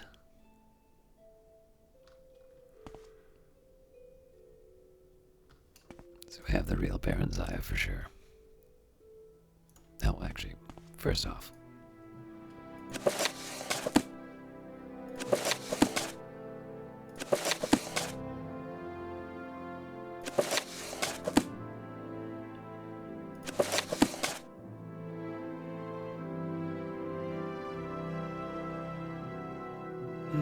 Three is not so bad. Maybe I'll read those. Okay, biography of Baron's Eye, I'm pretty sure I already have.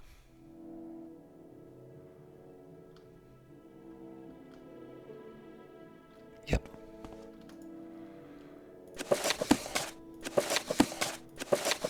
Vampires of Rodenfell I saw, so 1 and 2. Do I have 2?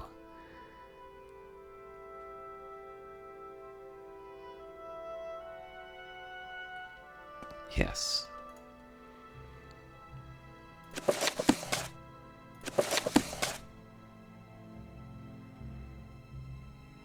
Pretty sure I have the true nature of orcs.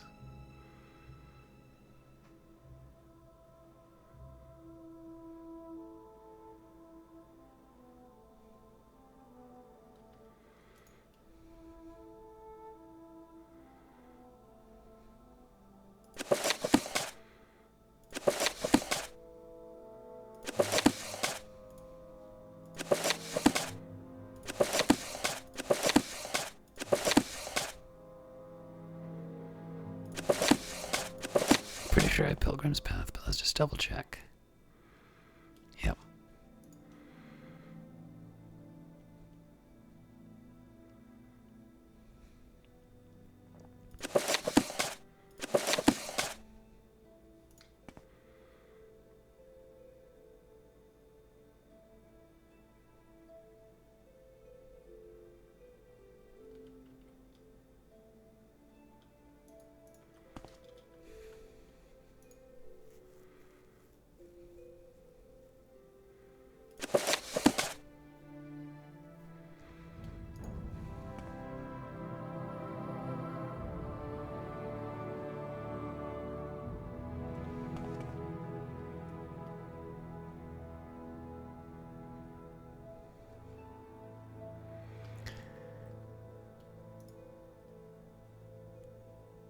Alright, so that looks like that's a new one for me, so I'm going to add this to the to-read pile.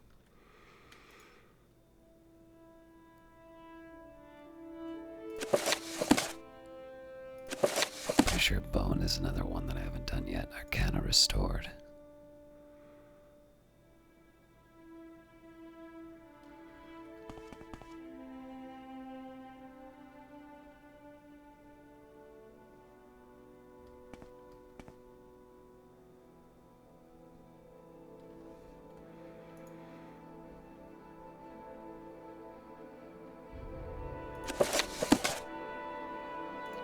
Pretty sure I have Blasphemous Revenants, but let's just double check.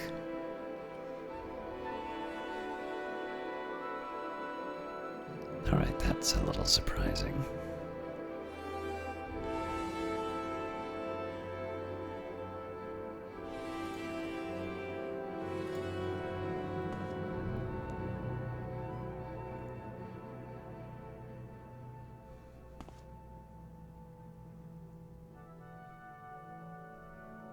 Yep, there it is.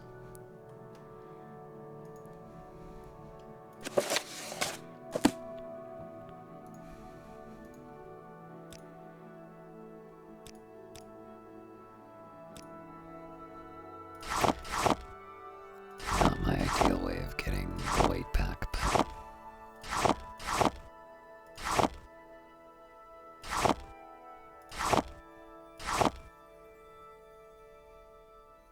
that still doesn't do the trick.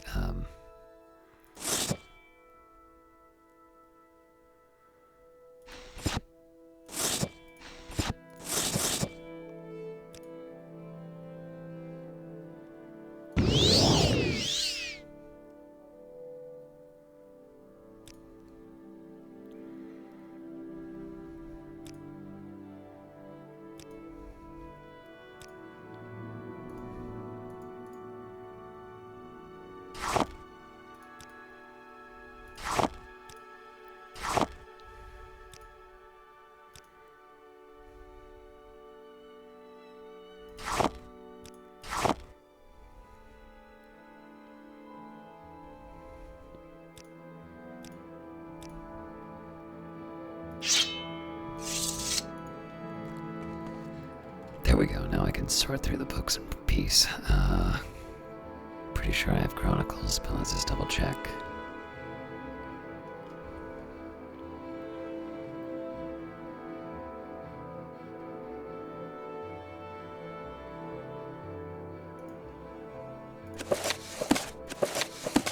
Alright, that's weird that that's a book that I remember.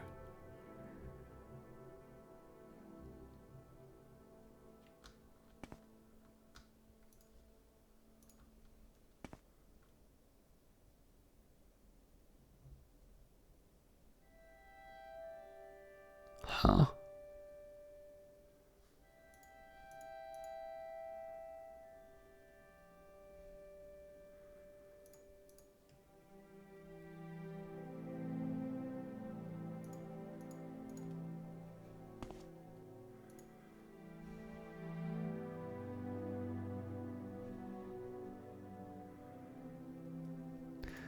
Alright, I was not expecting that.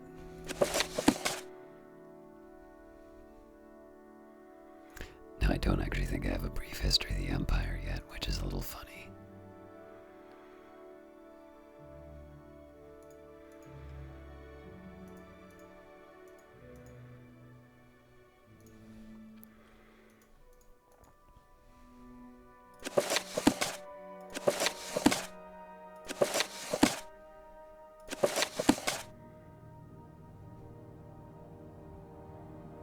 Pretty sure I don't have either of those.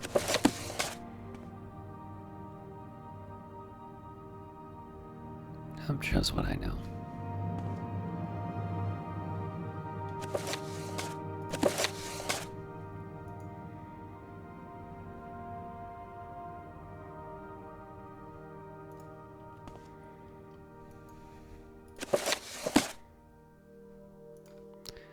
Fairly sure we have Children of the Sky, but again, doesn't hurt to double check.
More copies of Darkest Darkness than I'm ever gonna know what to do with.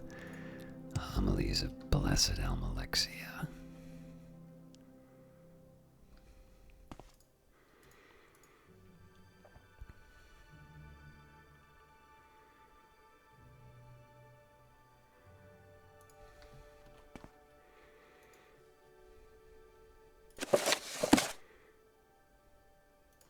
Pretty sure we have that.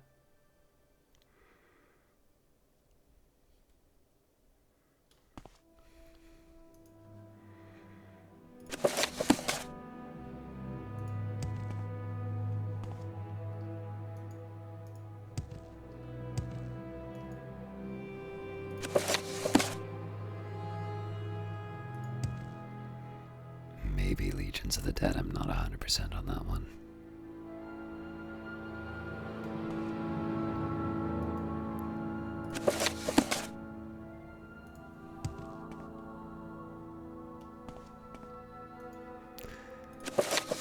So I walked away with a lot of duplicates. I'm pretty sure we have mixed unit tactics. Yep.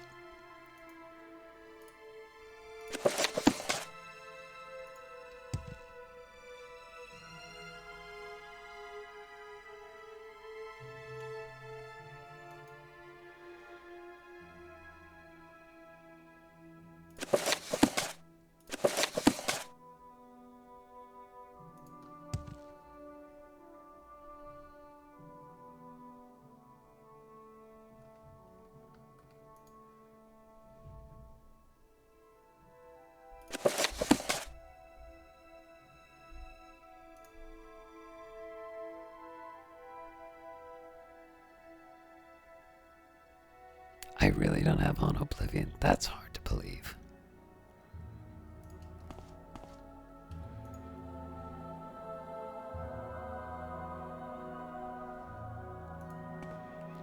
Fair enough. I'll maybe do like a cleansing run on these just to be sure.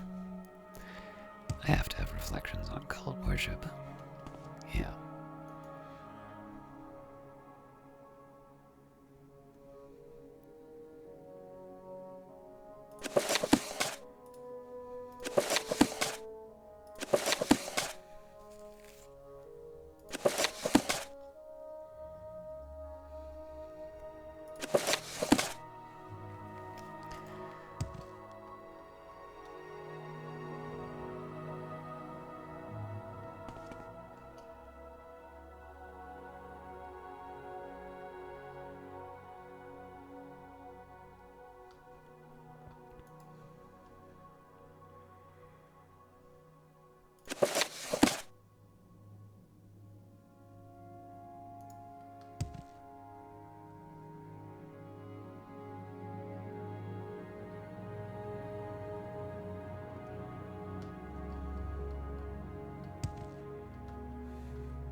That's how much the books weigh.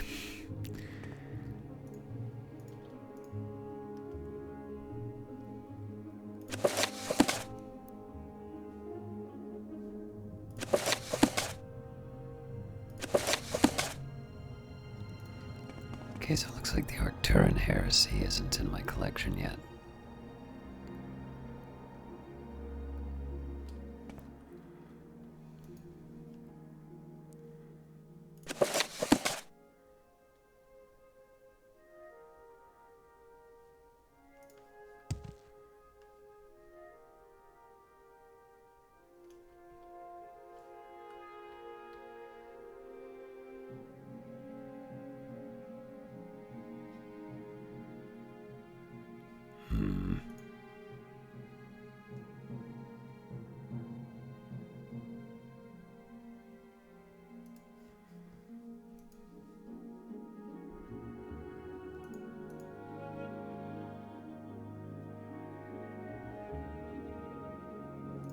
And I'm pretty sure I've got Book of Dawn and Dusk somewhere. Yeah, there we go.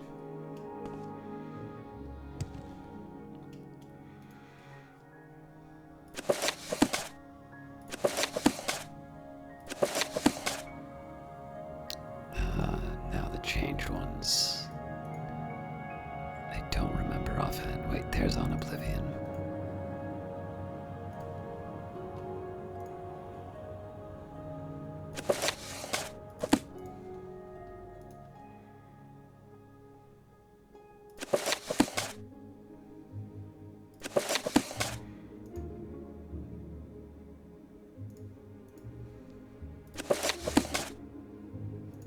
Doors of the Spirit.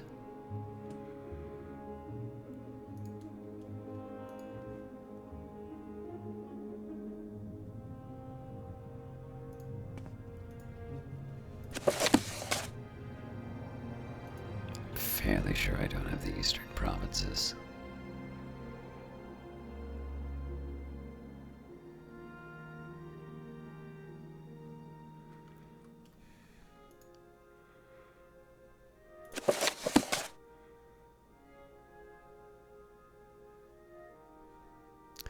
Okay, so if House of Troubles is a...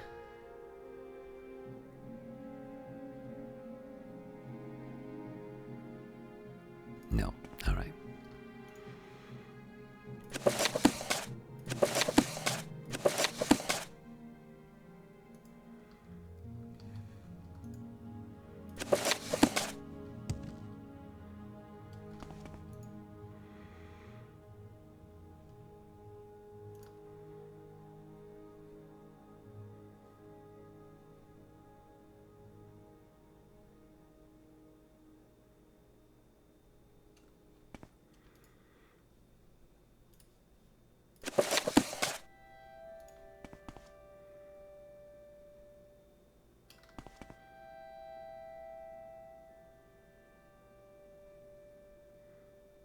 Definitely thought the Wild Elves was one that I had.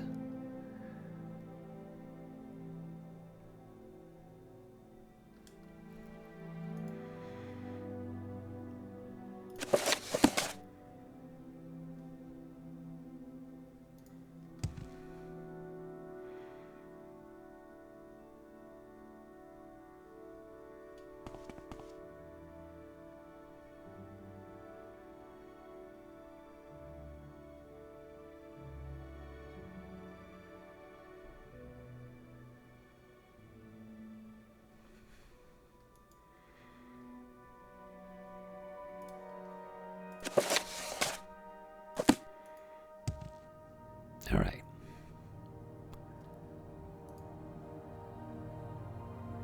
Starting to make some progress of a kind.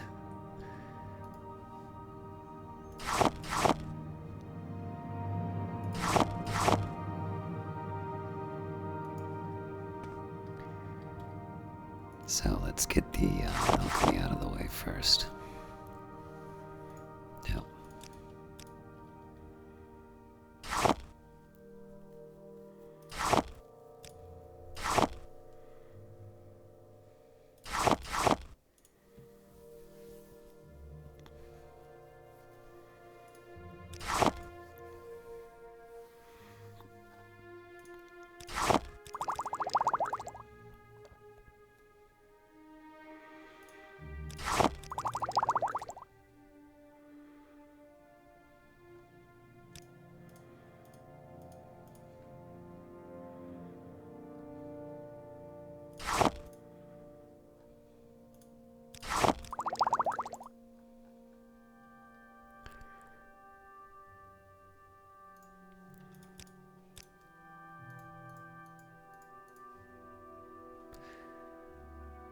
Alright, so one nice thing is I can at least get a few of the essentials like the vampire dust out of here.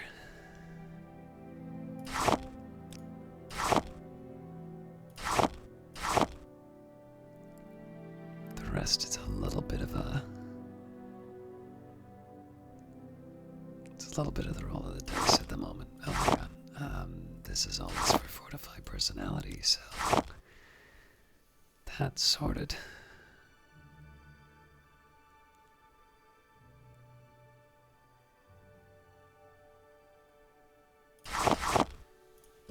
Alright, so I'll see if I can drain willpower. I don't think I can, but I've been surprised.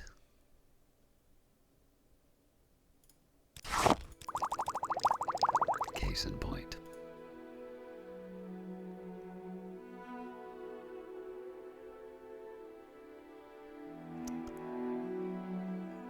Why not? The fortify strength would be really good, but I don't have something else for it at the moment.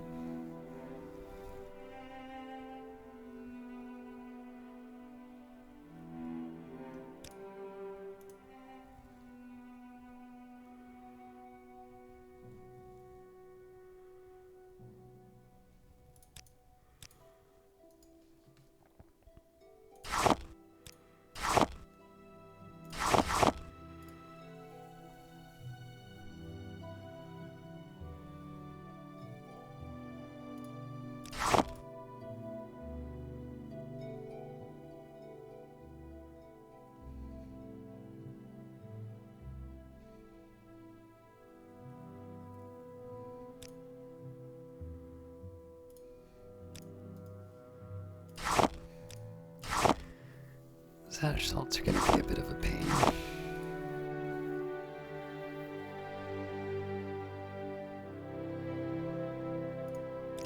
Let's just get the drain health out of the way at this point.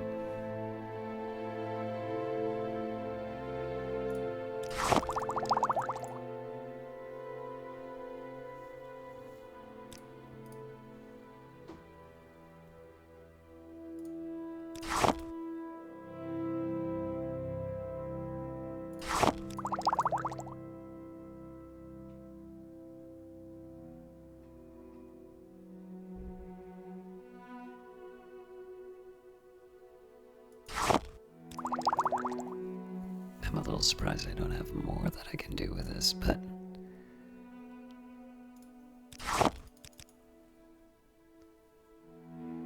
that's a first.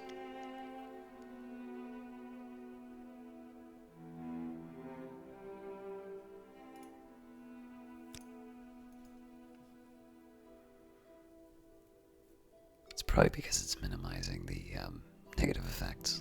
Oh well.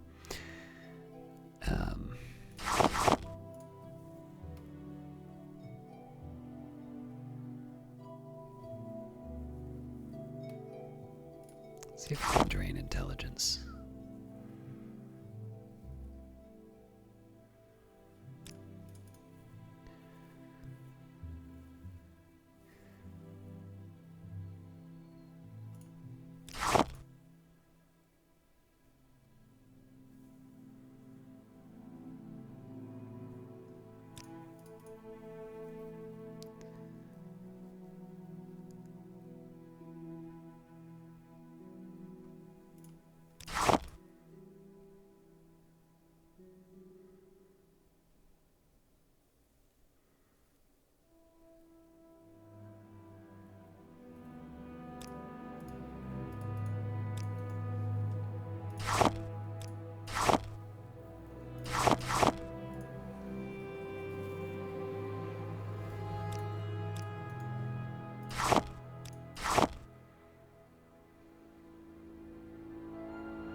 forgot to bring my bargaining shoes, but at this point I don't think I need to worry too much about stretching a dollar.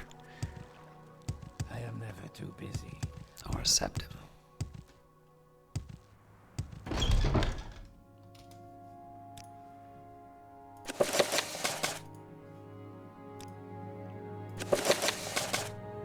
I gotta be a little more careful than that. Just sell them Dagoth-Ur's plans, why not?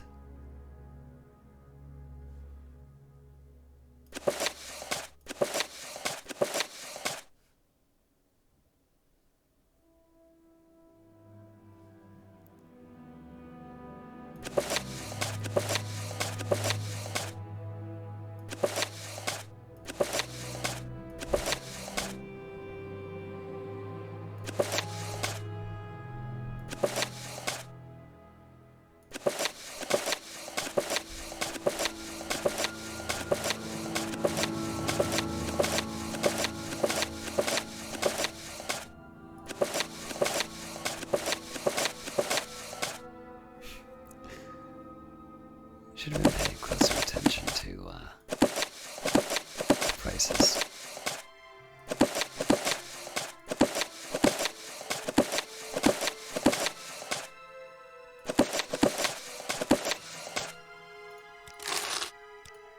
Walk with I could, of course, try and barter, but Walk with at this point I'm trying to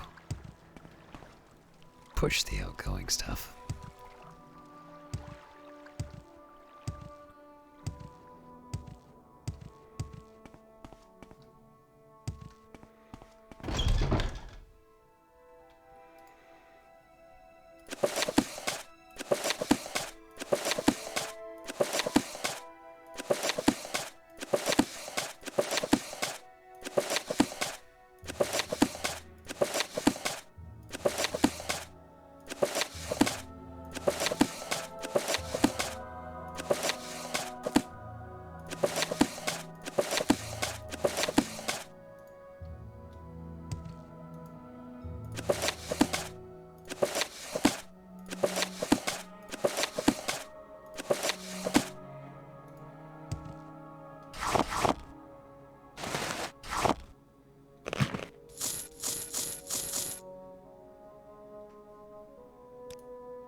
Alright, again, so most of this is just going to be about trying to earn as much as I can.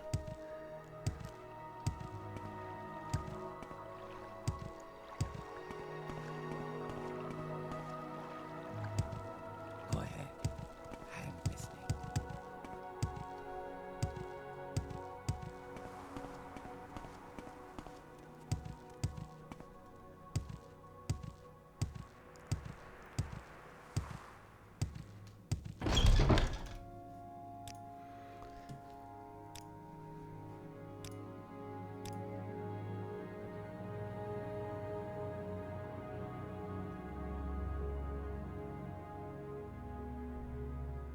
Did I forget to bring the 6? No, there it is.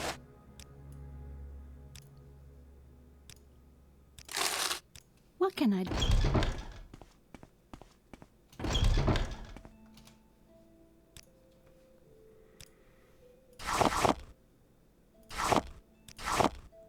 Worth a shot.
So there's no possible way I'm going to get away with, the full value.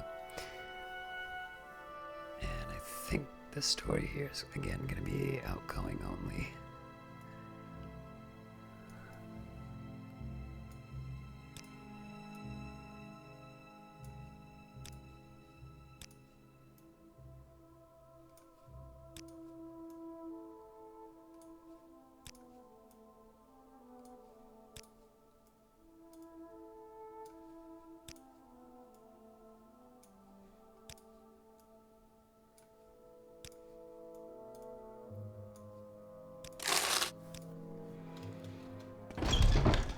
A warm welcome to you.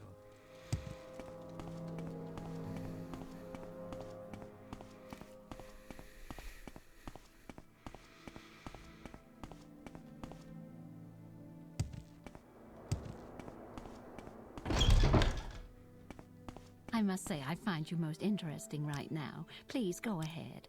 Only right now.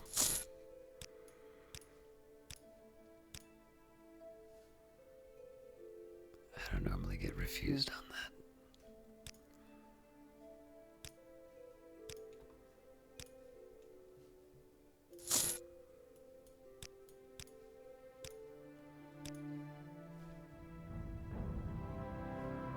Maybe it was the helmets.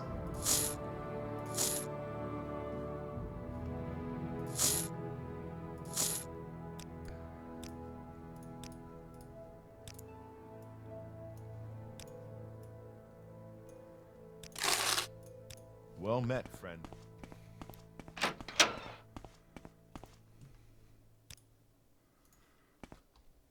Alright, the rest I'm gonna leave for another time.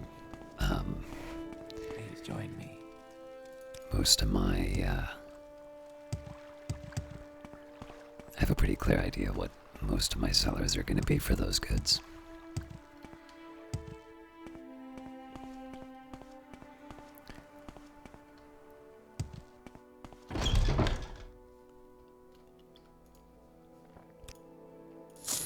In fact, with that in mind, I don't need to pack everything up every time I go out.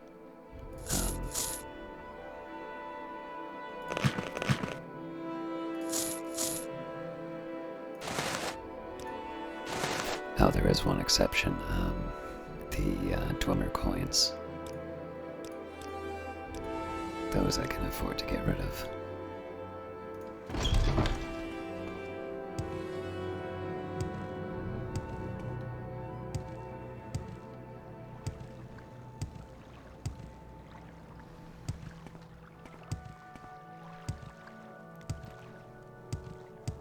Walk with virtue.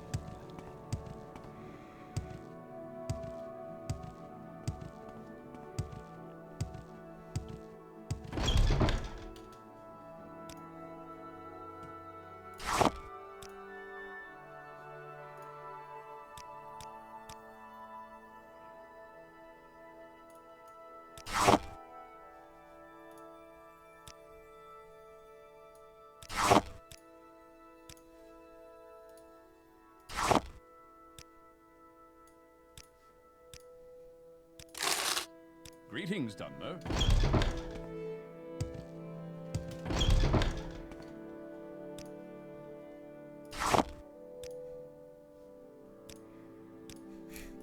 It's a little ambitious.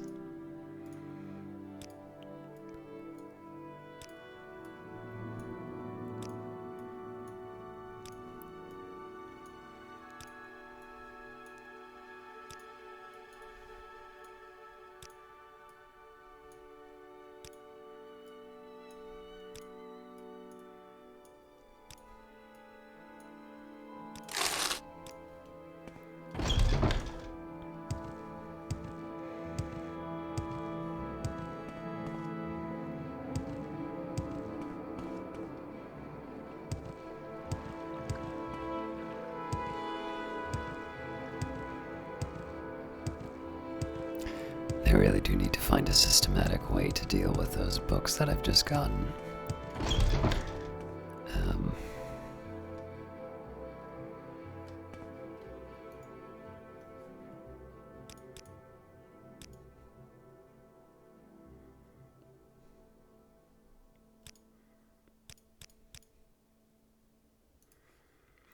So I think here's what I'm gonna do. Vivec books I am actually going to read in their entirety. The 36 Lessons of Vivec, Sermon 31. Many more years passed in Resdiania, where the high priests of the Dwemer were almost ready to make war with the rulers of Veloth. The Hortator had become the husband of Iam during this time, and the first saint of the Triune Way. Vivec had tired of fighting his sons and daughters, and so took a respite from trying to find them.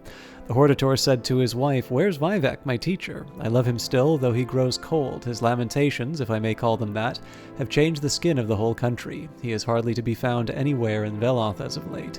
The people grow dark because of it, and Iam took mercy on her troubled husband and told him that the sword of the Triune had been fighting minor monsters stirred up by the Dwemer as they worked on their brass siege machines.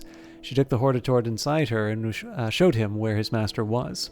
Almsivi, or at least that aspect that chose to be Vivec, sat in the litany hall of the False Thinking Temple after his battle with the flute and pipe ogres of the West Gash. He began writing again in his Book of Hours. He had to put on his water face first. That way he could separate the bronze of the old temple from the blue of the new and write with happiness. Second, he had to take another feather from the big moon, further rendering it dead. That way he could write about mortals with truth. Third, he recalled the pomegranate banquet, where he was forced to marry to Molag Bal with wet scriptures to cement his likeness as Mephala and write with black hands. He wrote, "The last time I heard his voice showing the slightest sign of impatience, I learned to control myself and submit to the will of others. Afterwards, I dared to take on the sacred fire and realize that there was no equilibrium with the ETADA. They were liars, lost roots, and most I can do is to be an interpreter into the rational. Even that fails the needs of the people. I sit on the mercy seat and pass judgment, the waking state and the phase aspect of the innate urge. Only here can I doubt, in this book, written in water, broadened to include evil." Then Vivec threw his ink on this passage to cover it up for the lay reader, and wrote instead, "Find me in the blackened paper, unarmored in final scenery. Truth is like my husband, instructed to smash, filled with procedure and noise, hammering, weighty heaviness made schematic, lessons learned only by a mace. Let those that hear me be buffeted, and let some die in the ash from the striking. Let those that find him murdered by illumination, pummeled like a traitorous house, because if an hour is golden, then immortal I am a secret code. I am the partaker of the doom drum, chosen of all those that dwell in the middle world to wear this crown, which reverberates with truth. I am the mangling Messiah. The ending of the words is Almsivi." Sermon 3. The 36 Lessons of Vivec, Sermon 3. Being blind, and Nechmayan's wife wandered into the cave on her way to the domains of House Induril. It so happened that this cave was a Dwemari stronghold, and the Dwemer spied the egg and captured both Nechmayan's wife. They bound her head to foot and brought her deep within the earth. She heard one say, "Go make a simulacrum of her and place it back on the surface, for she has something akin to what we have, and so the Velothi will covet it and notice that she is too long away." In the darkness, the Nechmayan's wife felt great knives try to cut her open. When the knives did not work, the Dwemer used solid sounds. When those did not work, a great heat was brought to bear. Nothing was of any use, and the egg of Vivec remained safe within her. The Dwemer said, "Nothing is of any use. We must go and misinterpret this." Vivec felt that his mother was afraid, and so consoled her. "The fire is mine. Let it consume thee, and make a secret door at the altar of Padhom, in the house of Boethia, where we become safe and looked after." This old prayer made Nechmayan's wife smile and begin such a deep sleep that when the Dwemari Atronachs returned with cornered spears and cut her apart, she did not awake and died peacefully. Vivec was removed from her womb and placed within a magical glass for further study. To confound his captors, he channeled his essence into love, an emotion the Dwemer knew nothing about. The egg said, "Love is used not only as a constituent in the moods and affairs, but also as the raw material from which relationships produce hour-later exasperations, regrettably fashioned restrictions, riddles laced with affections known only to the loving couple, and looks that linger too long. Love is an often used ingredient in some transparent verbal and nonverbal transactions, where eventually it can sometimes be converted to a variety of true devotions, some of which yield tough, insoluble, and infusible unions. In its basic form, love supplies approximately 13 draughts of all energy that is derived from relationships. Its role and value in society at large are controversial. The Dwemer were vexed at these words and tried to hide behind their power symbols. They sent their Atronachs to remove the egg image from their cave and place it within the simulacrum they had made of Vivec's mother. A Dwemer said, "We Dwemer are the only aspirants to that the Velothi have. They shall be our doom in this and the 8 known worlds. Nirn, Lakan, Riket, Thendar, Kinrit, Akat, Mara, and Junal. The secret to doom is within this sermon." The ending of the words is Elmsivi. Finally, 18. 36 Lessons of Vivec, Sermon 18. Now Vivec felt that he had taught the Hortator as much as he could before the war with the Dwemer came. The warrior poet decided that he had to begin his book of hours at that point, because the world was about to bend with its age. Vivec entered the Morning Hold and announced to Ayem that he was going to fight 9 monsters that had escaped the Moatra. "I will return," he said, "to deal with the last blow to the Grand Architect of the Dwemer." Ayem said, "Out of 9 you will find only 8, though they be mighty. The last is already destroyed by your decision to create the Book of Hours." Vivec understood that Ayem meant himself. "Why," he asked, "are you in doubt?" Vivec knew that this doubt made him the sword of the Triune, and so he did not feel shame or fear. Instead, he explained that these are the words. Can a member of the Invisible Gate become so archaic that its successor is not so much an improvement of the exact model, but rather a related model that is just needed more because of the currency of the world's condition? As the mother, you do not have to worry unless things in the future are so strange that even Set cannot understand. Neither does the executioner or the fool, but I am neither. These ideals are not going to change in nature, but even though they may change in representation. But even in the West, the Rainmaker vanishes. No one needs him anymore. Can one oust the model not because the model is set according to an ideal, but because it is tied to an ever-changing unconscious mortal agenda?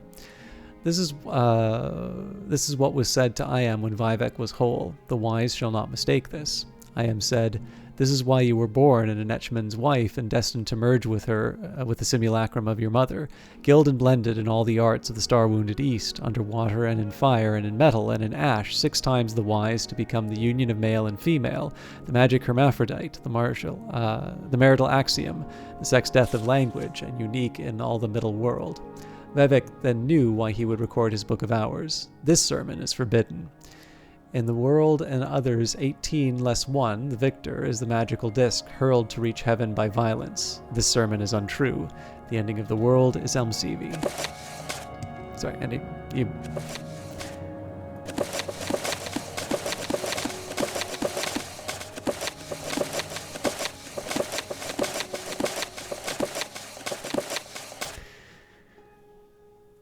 Oh, I did not realize that I had multiple copies of some of these, so I want to try and find the largest number and put that down first.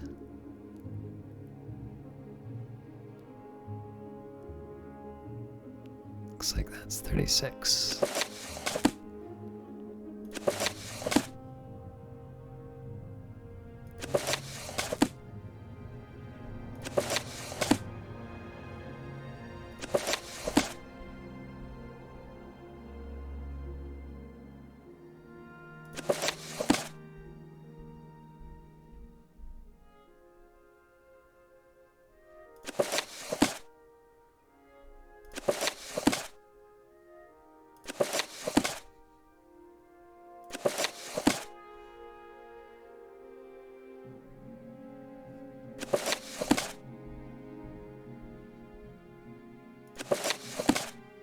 Less annoying copy.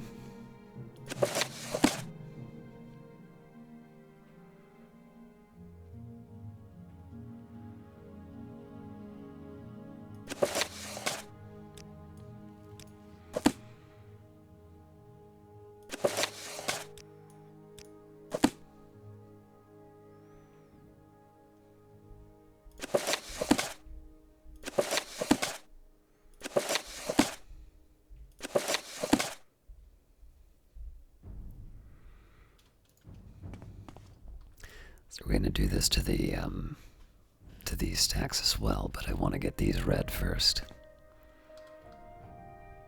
Pilgrim's Path.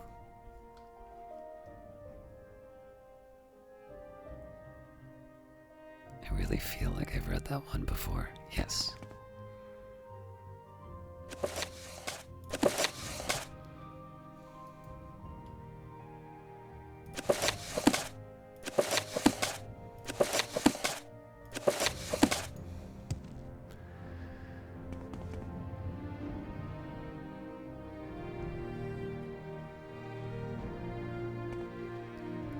I still find it so weird I don't have the Chronicles of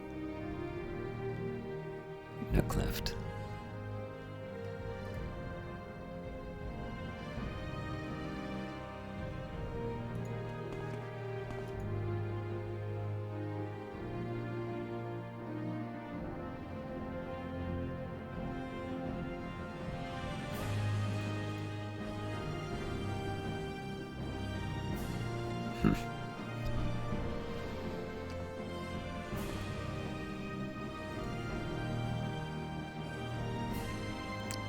This is still really heavy, so I'm gonna refrain from using them.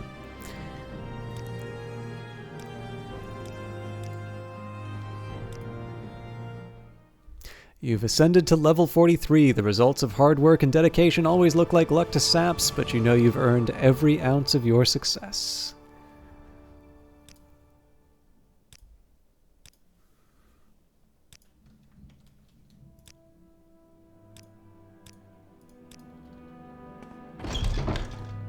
Back out again.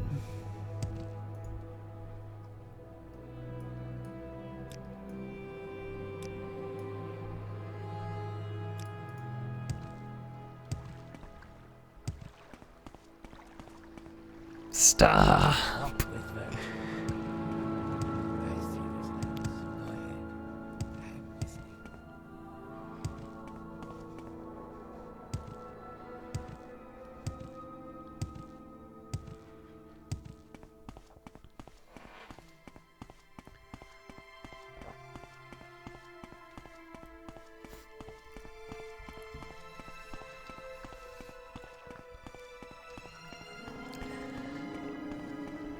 So I'm not necessarily sure I'm going to be able to make it to the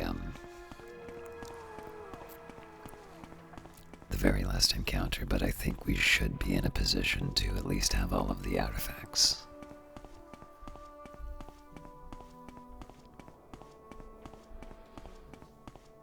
Again, depending on how long it takes us to get to that location.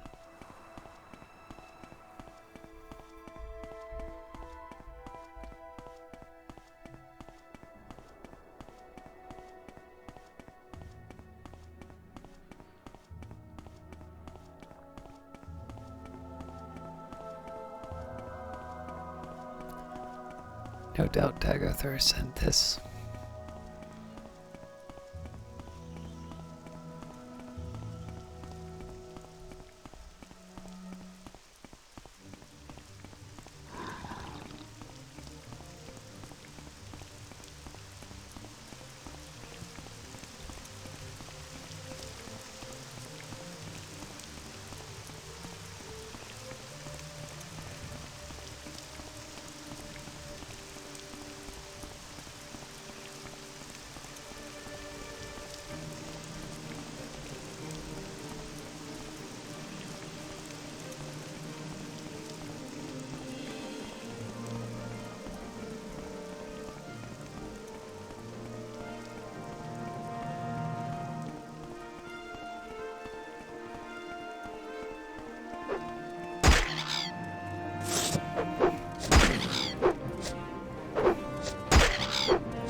Normally around this time I'd love to just take the bow out and do some practice, but I would like to make it to the Ghost Gate.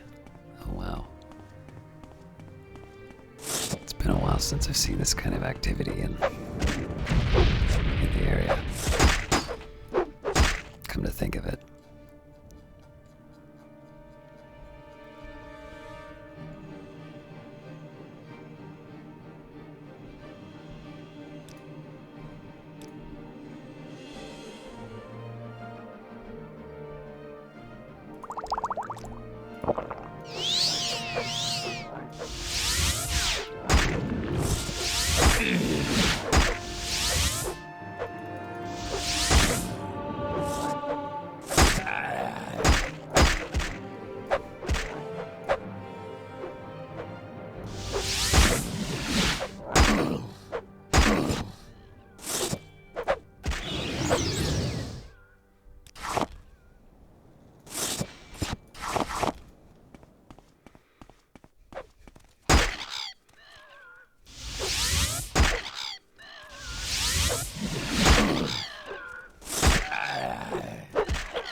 Okay, good.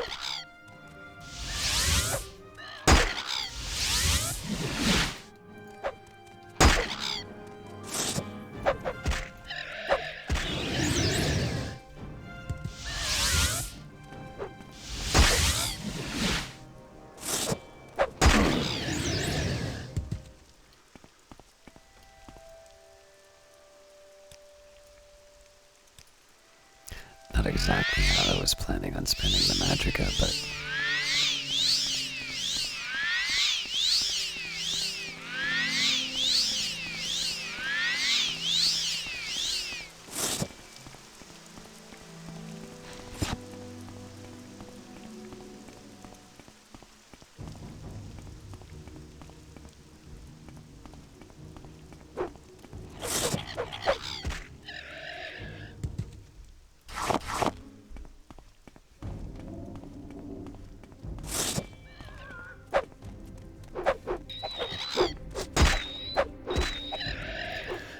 so I could do the soul trap, but I need to use a restore magicka potion at a point that I don't really have a lot of options for dumping the value or the surplus. So I'll wait until I need a proper heal, and then I can just get a bunch done in one go.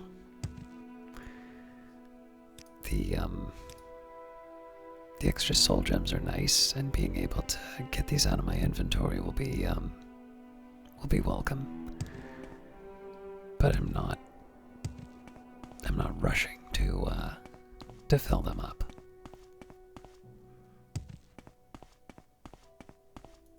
Although it is nice to know that the oh, actually, you know what? I bet the cliff racers don't take up lesser soul gems. It's just because I don't have anything else.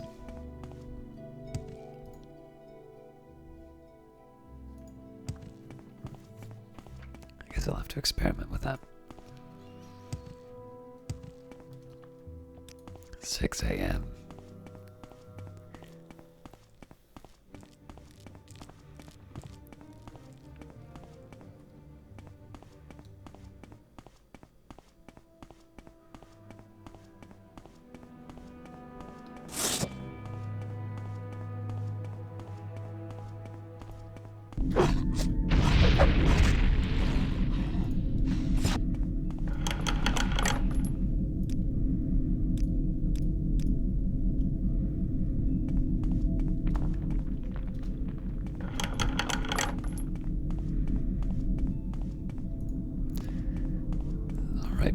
Once more into the breach.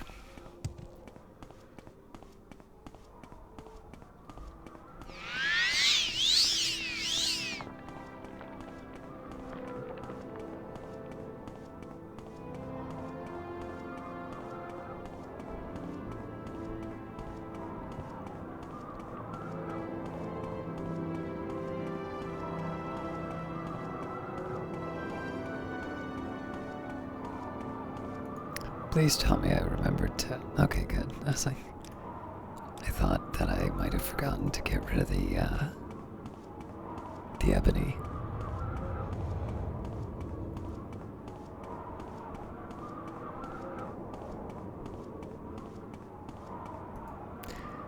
Now there was something of a shortcut to the area I wanted to be, and I genuinely don't remember the right way about it. It's pretty clear this is where I want to be. Higher up, I can always try the levitate. But let's see if we can find the structure of the mountain in such a way that we, Alright, that's promising already.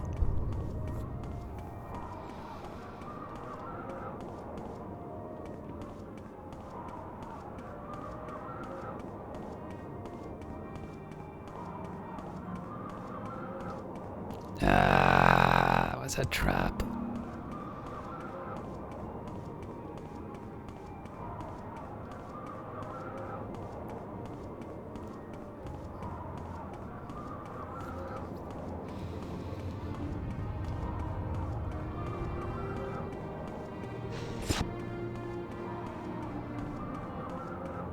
I don't think there's a way I can make that work.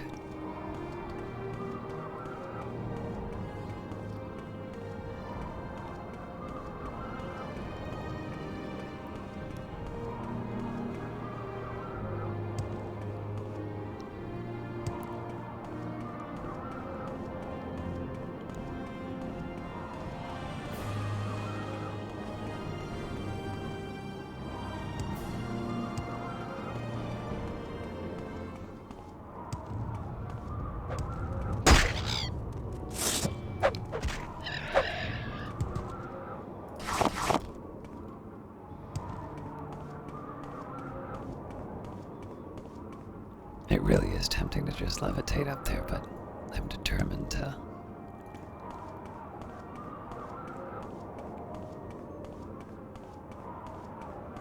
I'm determined to find something resembling a path.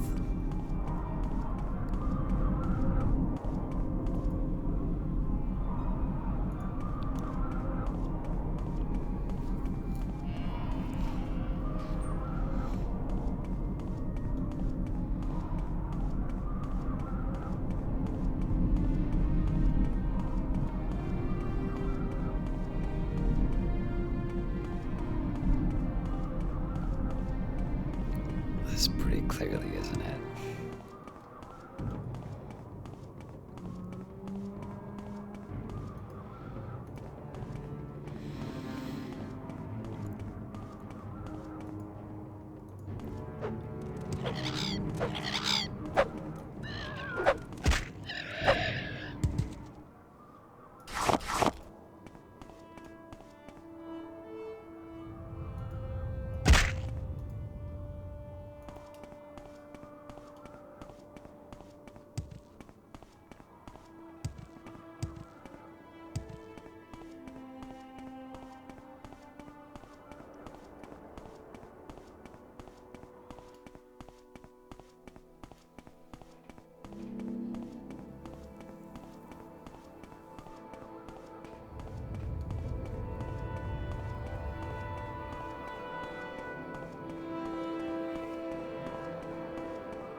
Alright, at this point, let's just get as high as we can on Red Mountain.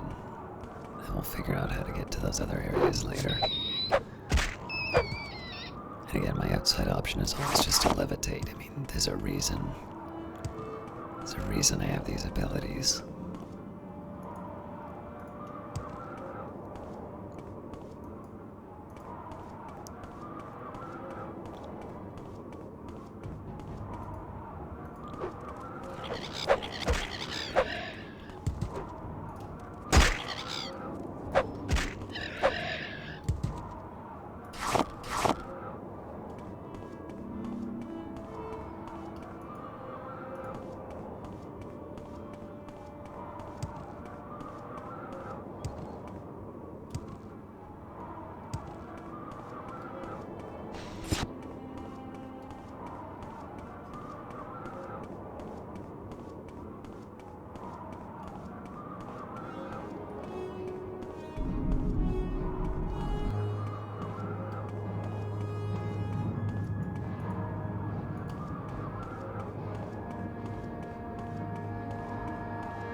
I really hope I didn't mistake this one for my destination.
convinced this is the way yet, but looking encouraging.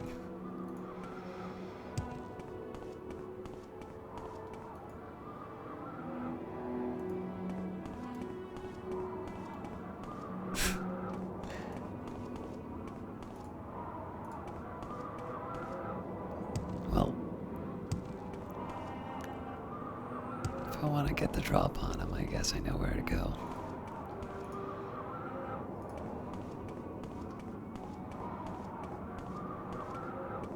Yeah, no, I've gone and done it.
I feel like this is going in the wrong direction now.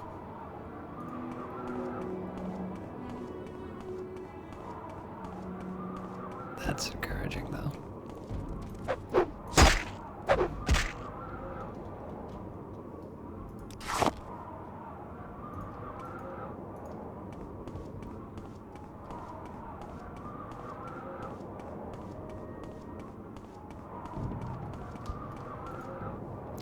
Not sure. I think they might. I can never remember if the Ogre take a Greater Soul Gem or the top level. Either way. Actually, Hearth Heal makes more sense here.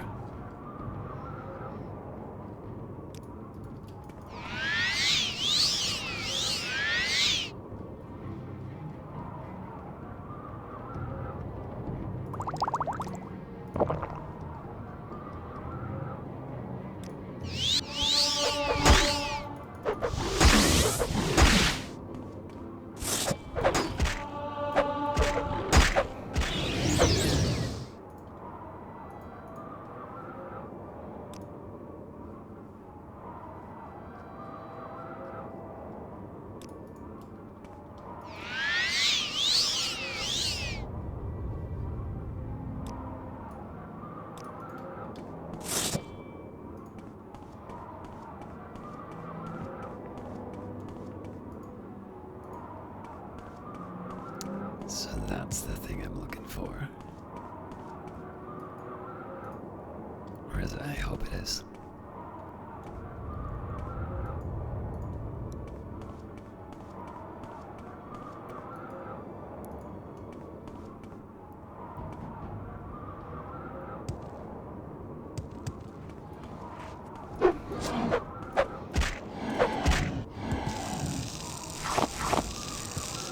Not sure I could really tell you how to find this again, but...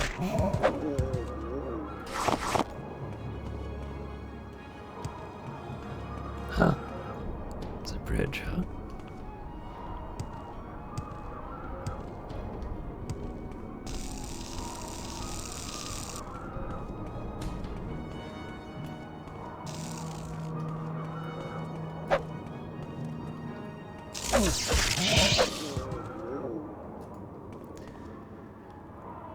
Now, of course, finding the entrance to the place is a whole other question.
going to explain how you made that happen.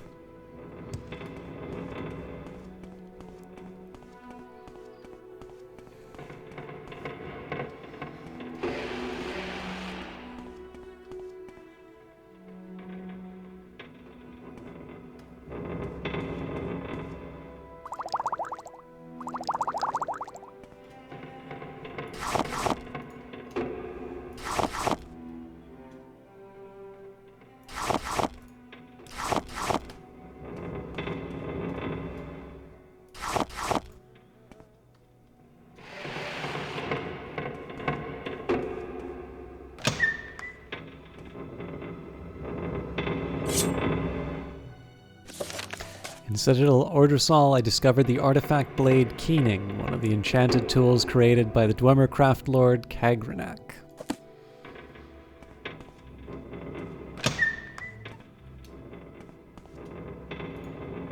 Of course, what I really wanted was more alchemy equipment.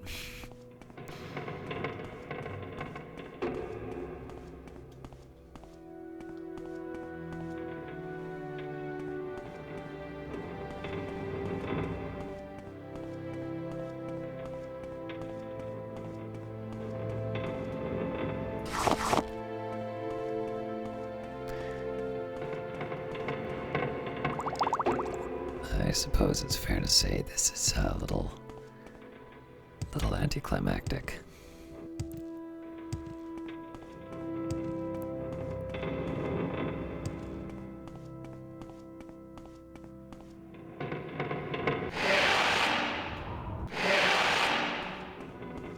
Still want to figure out what's going on with that upper level.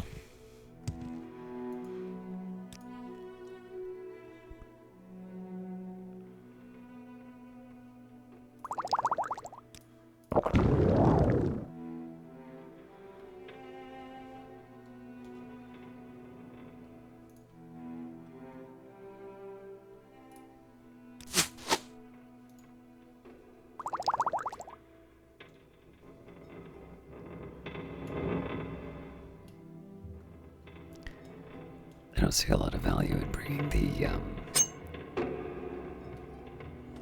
dwarven sort of armory implements, but I'm not completely resigned to not bringing anything of value either.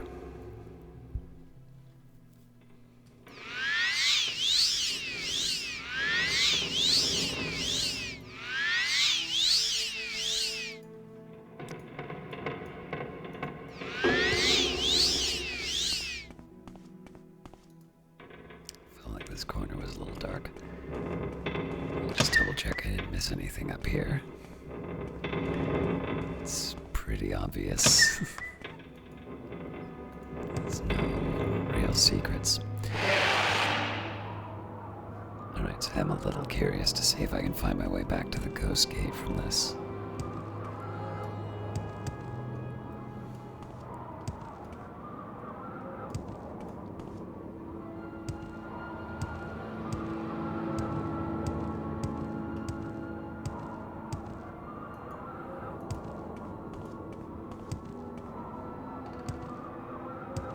Oh, wait a minute, I think I know exactly where I am.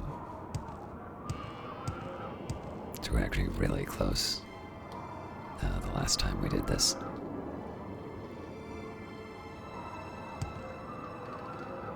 Okay, I'm clearly caught on something.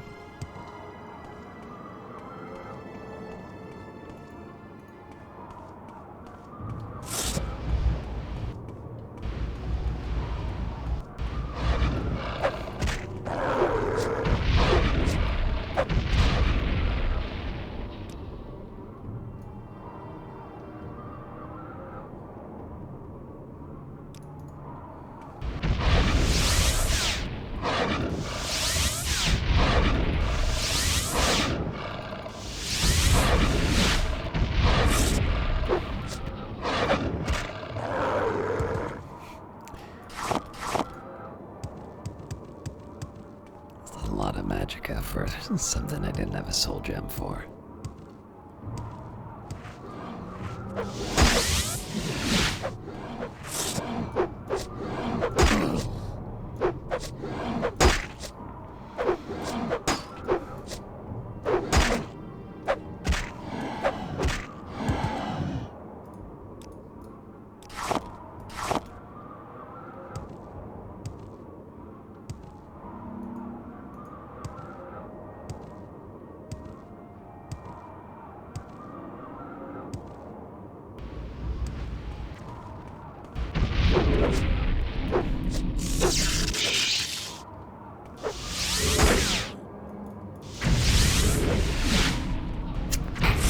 Scooby.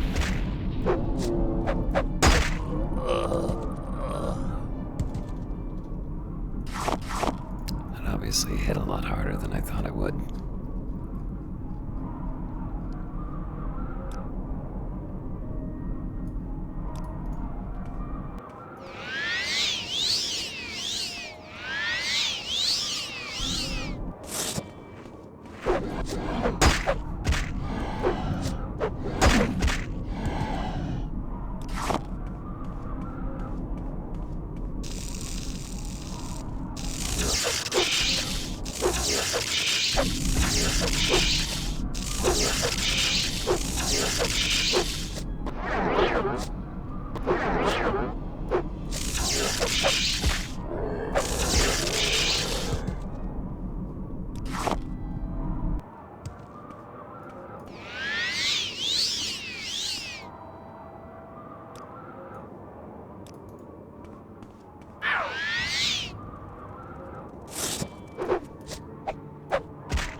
I definitely don't think I would have guessed this route.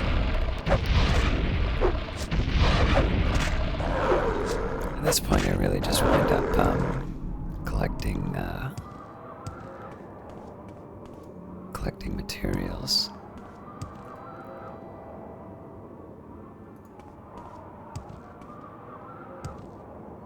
I'll still follow the path just because there might be something interesting that comes up.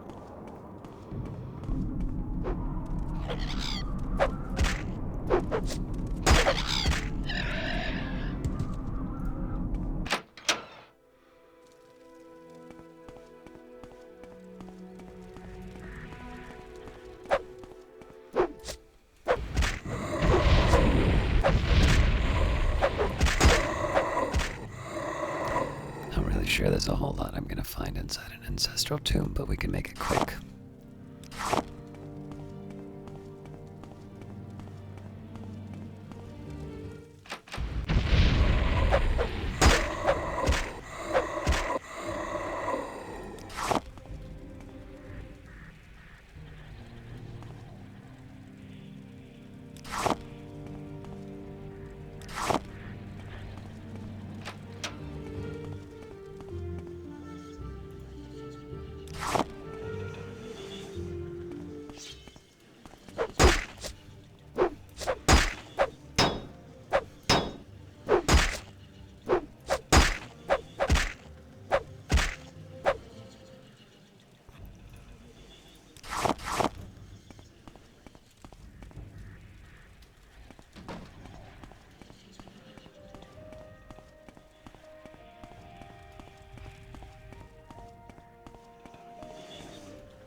To check for trapped urns.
Leave this place. You should not be here.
Alright, now we're hitting on areas I've been.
I guess at this point I should probably be making most of my extra magic head getting back to Belmora.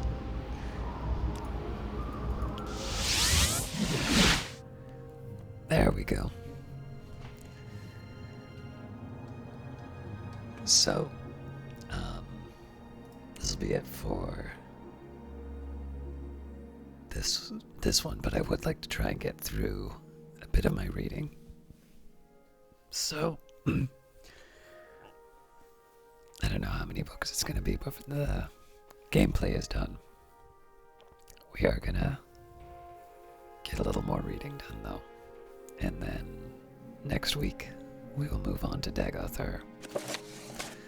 Rides of Faith in the Empire by Brother Mikhail Karkazor of the Imperial College. This is my best attempt at a listing of the Pantheons and associated divine spirits of Tamriel's dominant cultures. This list is by no means complete. The Imperial city of Cyrodiil alone boasts a vast host of saints and holy spirits. It only includes the most important spirits revered by native members of the culture. Other at Ada, especially Daedra, are often familiar known to many cultures. Their specific names are included here only when they possess a particular cultural significance. The omission of any reference to the worship of the Argonians of Black Marsh is a result of my complete inadequacy in reconciling the obscure and contradictory accounts available to me on that subject. The 8 Pantheons: Cyrodiil, Akatosh, Dibella, Arche, Zenithar, Mara, Stendar, Kinnereth, Julianos, Shazar, Tiber Septim, Morehouse, and Riemann. Skyrim: Alduin, Dibella, Orce, Sun, Mara, Stun, Kai, Junal, Shor, Ysmir, Hermaer Mora, Malak. Aldmer: Ariel, Trinimac, Magus, Sirabane, Yfra, Xarxes, Mara, Stendar, Lorcan, Finaster. Bosmer: Ariel, Yfra, Arche, Zen, Xerxes, Bandar, Mara, Stendar, Lorcan, Hermaea Mora, Joan, Jode. Dunmer: Almalexia, Vivec, Sothasil, Boethia, Mephala, Azura, Lorcan, Nerevar, Molegbal, Malaketh, Shegorath, Merunis Dagon. Yokuda: Sadakal, Ruptka, Twaka, Zet, Morwa, Tava, Maluk, Diagna, Sep, Hunding, Leki, Onsi. Brittany, Akatosh, Magnus, Yifra, Debella, Arke, Zenithar, Mara, Stendar, Kinnereth, Julianos, Sheor, Finister, Elsewhere, Alkosh, Kinnerathi, Riddlethar, Jakajay, Mara, Srendar, Lorkaj, Rajin, Bandar, Azura, Shigarath. Notes of the divine spirits of the Pantheons. Akatosh, dragon god of time. Akatosh is the chief deity of the 9 divines, the major religious cult of Cyrodiil and its provinces, and every one of 2 deities found in every Tamrielic religion. The other is Lorkhan. He is generally considered to be first of the gods to form in the beginning place. After his establishment, other spirits found the process of being easier, and the various pantheons of the world emerged. He is the ultimate god of the Cyrodiilic Empire, where he embodies the qualities of endurance, invisibility, and everlasting legitimacy. Alduin, World Eater. Alduin is a Nordic variation of Akatosh, and only superficially resembles his counterpart in the 9 divines. For example, Alduin Sobriquet, the World Eater, comes from myths that depict him as a horrible, ravaging firestorm that destroyed the last world to begin this one. Nords therefore see the god of time as both creator and harbinger of the apocalypse. He is not the chief of the Nordic pantheon. In fact, that pantheon has no chief, seashore below, but its wellspring, albeit a grim and frightening one. Alkosh, Dragon King of Cats, Prairie Data Dynasty Anaquinine deity, a variation of the Altmeri Arud El, and thus an Akatosh's culture hero for the earliest Khajiit. His worship was co-opted during the establishment of the Tahar, and he still enjoys immense popularity in Elsewhere's wasteland regions. He is depicted as a fearsome dragon, a creature the Khajiit say is just a real big cat. He repelled an early Aldmeri pogrom of Pelinal Whitesnake during mythic times. Almalexia, mother of Morrowind. Most traces of Akatosh disappeared from ancient Chimer legends during their so-called exodus, primarily due to that god's association and esteem with the Altmeri. However, most aspects of Akatosh would seem so important to mortal races, namely immortality, historicity, and genealogy, have conveniently resurfaced in Almalexia, the most popular of Morrowind's divine tribunal. Arke, god of the cycle of life and death, member of the 9 divines pantheon, and popular elsewhere as well. Arke is often more important in those cultures where his father, Akatosh, is either less related to time or where his time aspects are difficult to comprehend by the layman. He is the god of burials and funeral rites. He is sometimes associated with the seasons. His priests are staunch opponents of necromancy and all forms of the undead. It is said that Arke did not exist before the world was created by the gods under Lorkhan's supervision urging trickery. Therefore, he is sometimes called the mortal's god. Auriel, king of Aldmer. The Elven Akatosh is Auriel. Auriel is the soul of Anuel, who in turn is the soul of Anu, the Everything. He is the chief of most Aldmeri pantheons. Most Altmeri and Bosmeri claim direct descent from Auriel. In his only known moment of weakness, he agreed to take part in the creation of the mortal plane, that act which forever sundered the elves from the spirit worlds of eternity. To make up for it, Auriel led the original Aldmer against the armies of Lorkhan in mythic times, vanquishing that tyrant and establishing the first kingdoms of the Altmer, Altmora, and Old Elnofre. He then ascended to heaven in full observance of his followers so that they might learn the steps needed to escape the mortal plane.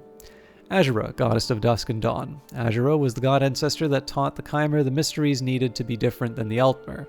Some of her more conventional teachings are sometimes attributed to Boethia. In the stories, Azura is often a more communal cosmic force for the race as a whole than the ancestor or a god.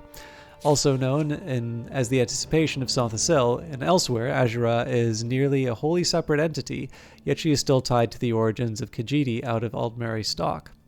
Bandar, the Bandit God. In most religions, Bandar is a marginal deity, a trickster spirit of thieves and beggars. And elsewhere, he is more important and is regarded as the pariah.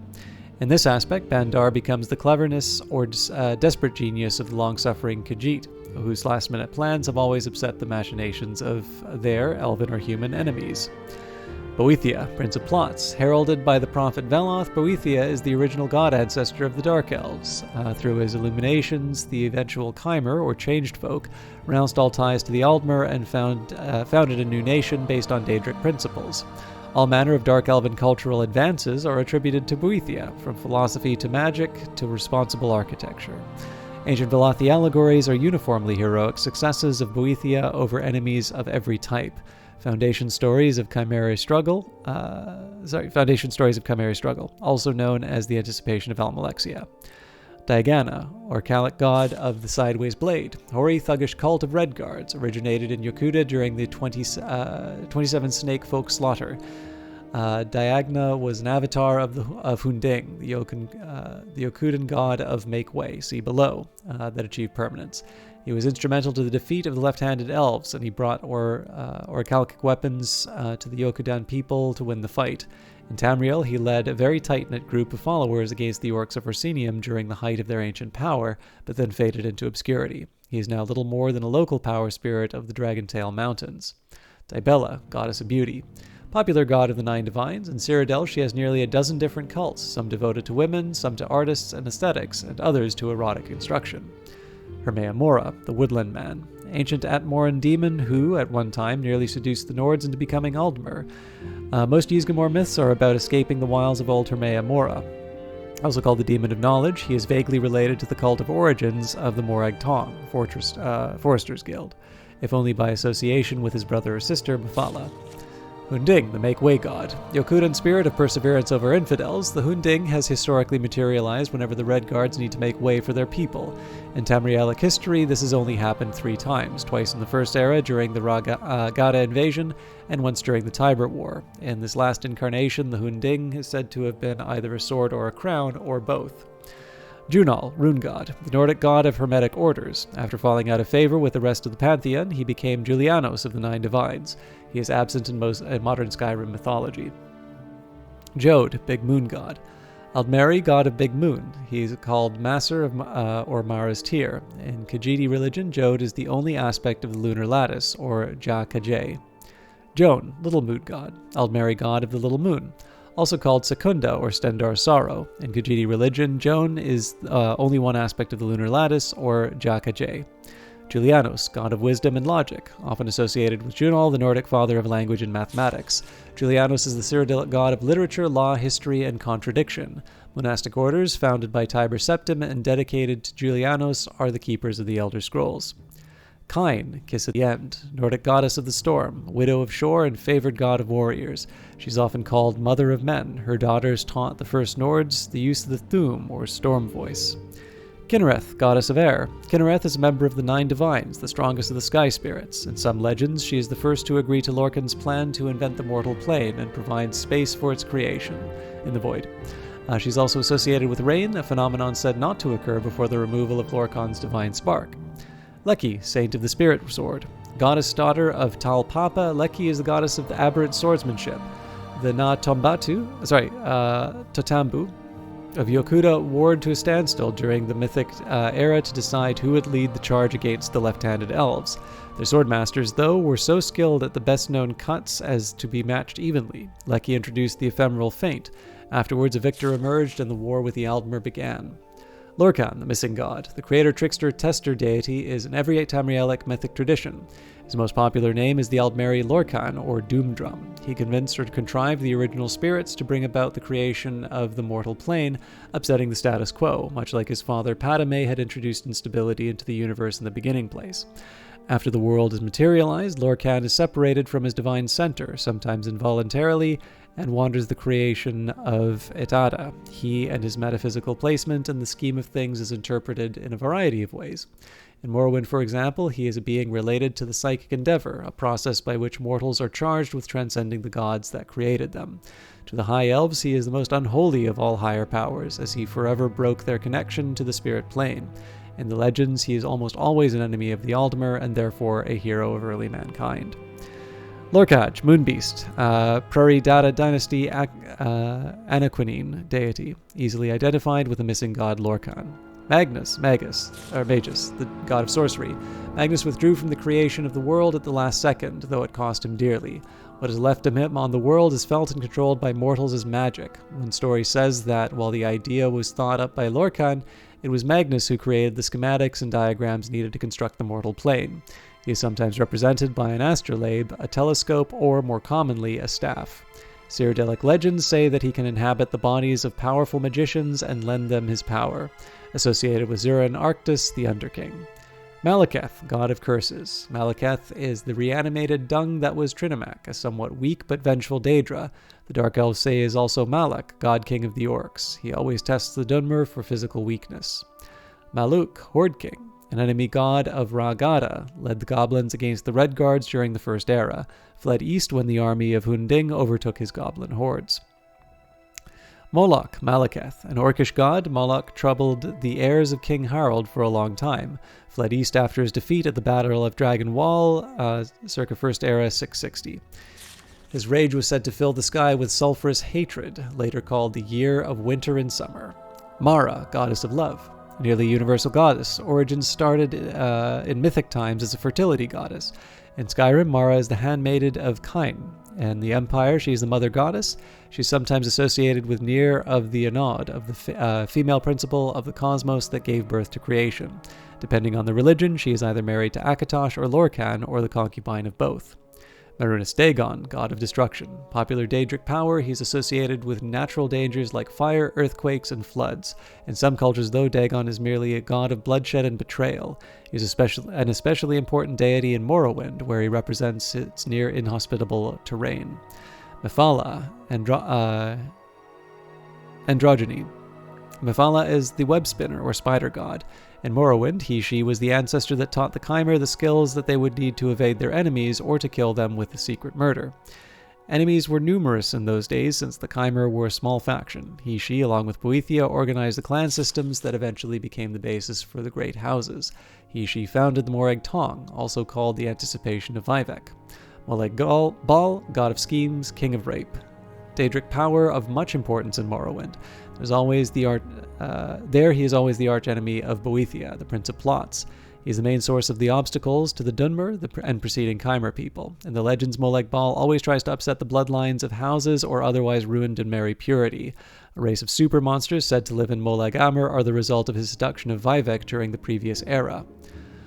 Morahaus, first breath of man. Ancient cultural hero god of the Syro-Nordics. Legend portrays him as taker of the citadel, an act of mythic times that established human control over the valley heartland. He is often associated with the Nordic powers of Thum and therefore with Kinnereth. Morwa, Teat god. Yokudan fertility goddess, fundamental deity in the Yokudan pantheon, and still favorite of Talpapa's wives. Still worshipped in various areas of Hammerfell, including Stros Makai. Morwa is always portrayed as four-armed so that she can grab more husbands. Nerevar, god-killer. The Chimeri king of Resdayan, the golden age of Old Veloth. Slain during the Battle of Red Mountain, Nerevar was herald of the Triune Way and the foremost of the saints of Dunmeri faith. He is said to have killed Dumak, the last dwarven king, and feasted on his heart. Onsi, Bone Shaver. Notable warrior god of the Yokudan Gada, Onsi taught mankind how to pull their knives into swords. Orki, Old Knocker, a lone god from the Nords, who seems to have taken up his worship during the Aldmeri rule of Admora.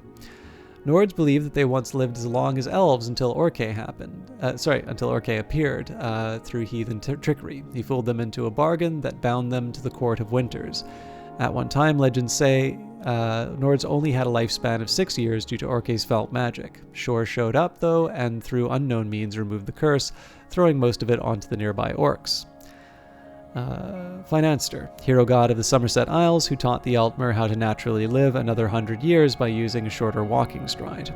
Rajan, Fad, thief god of the Khajiit, who grew up in Black Kirgo section of Senchal. The most famous burglar in Elswere's history, Rajan is said to have stolen a tattoo from the neck of Empress Kintira as she slept.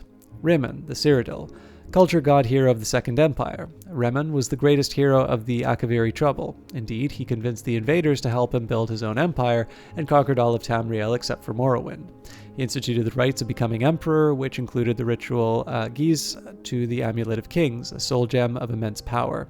His dynasty was ended by the Dunmeri Morag Tong at the end of the First Era, also called the Worldly God.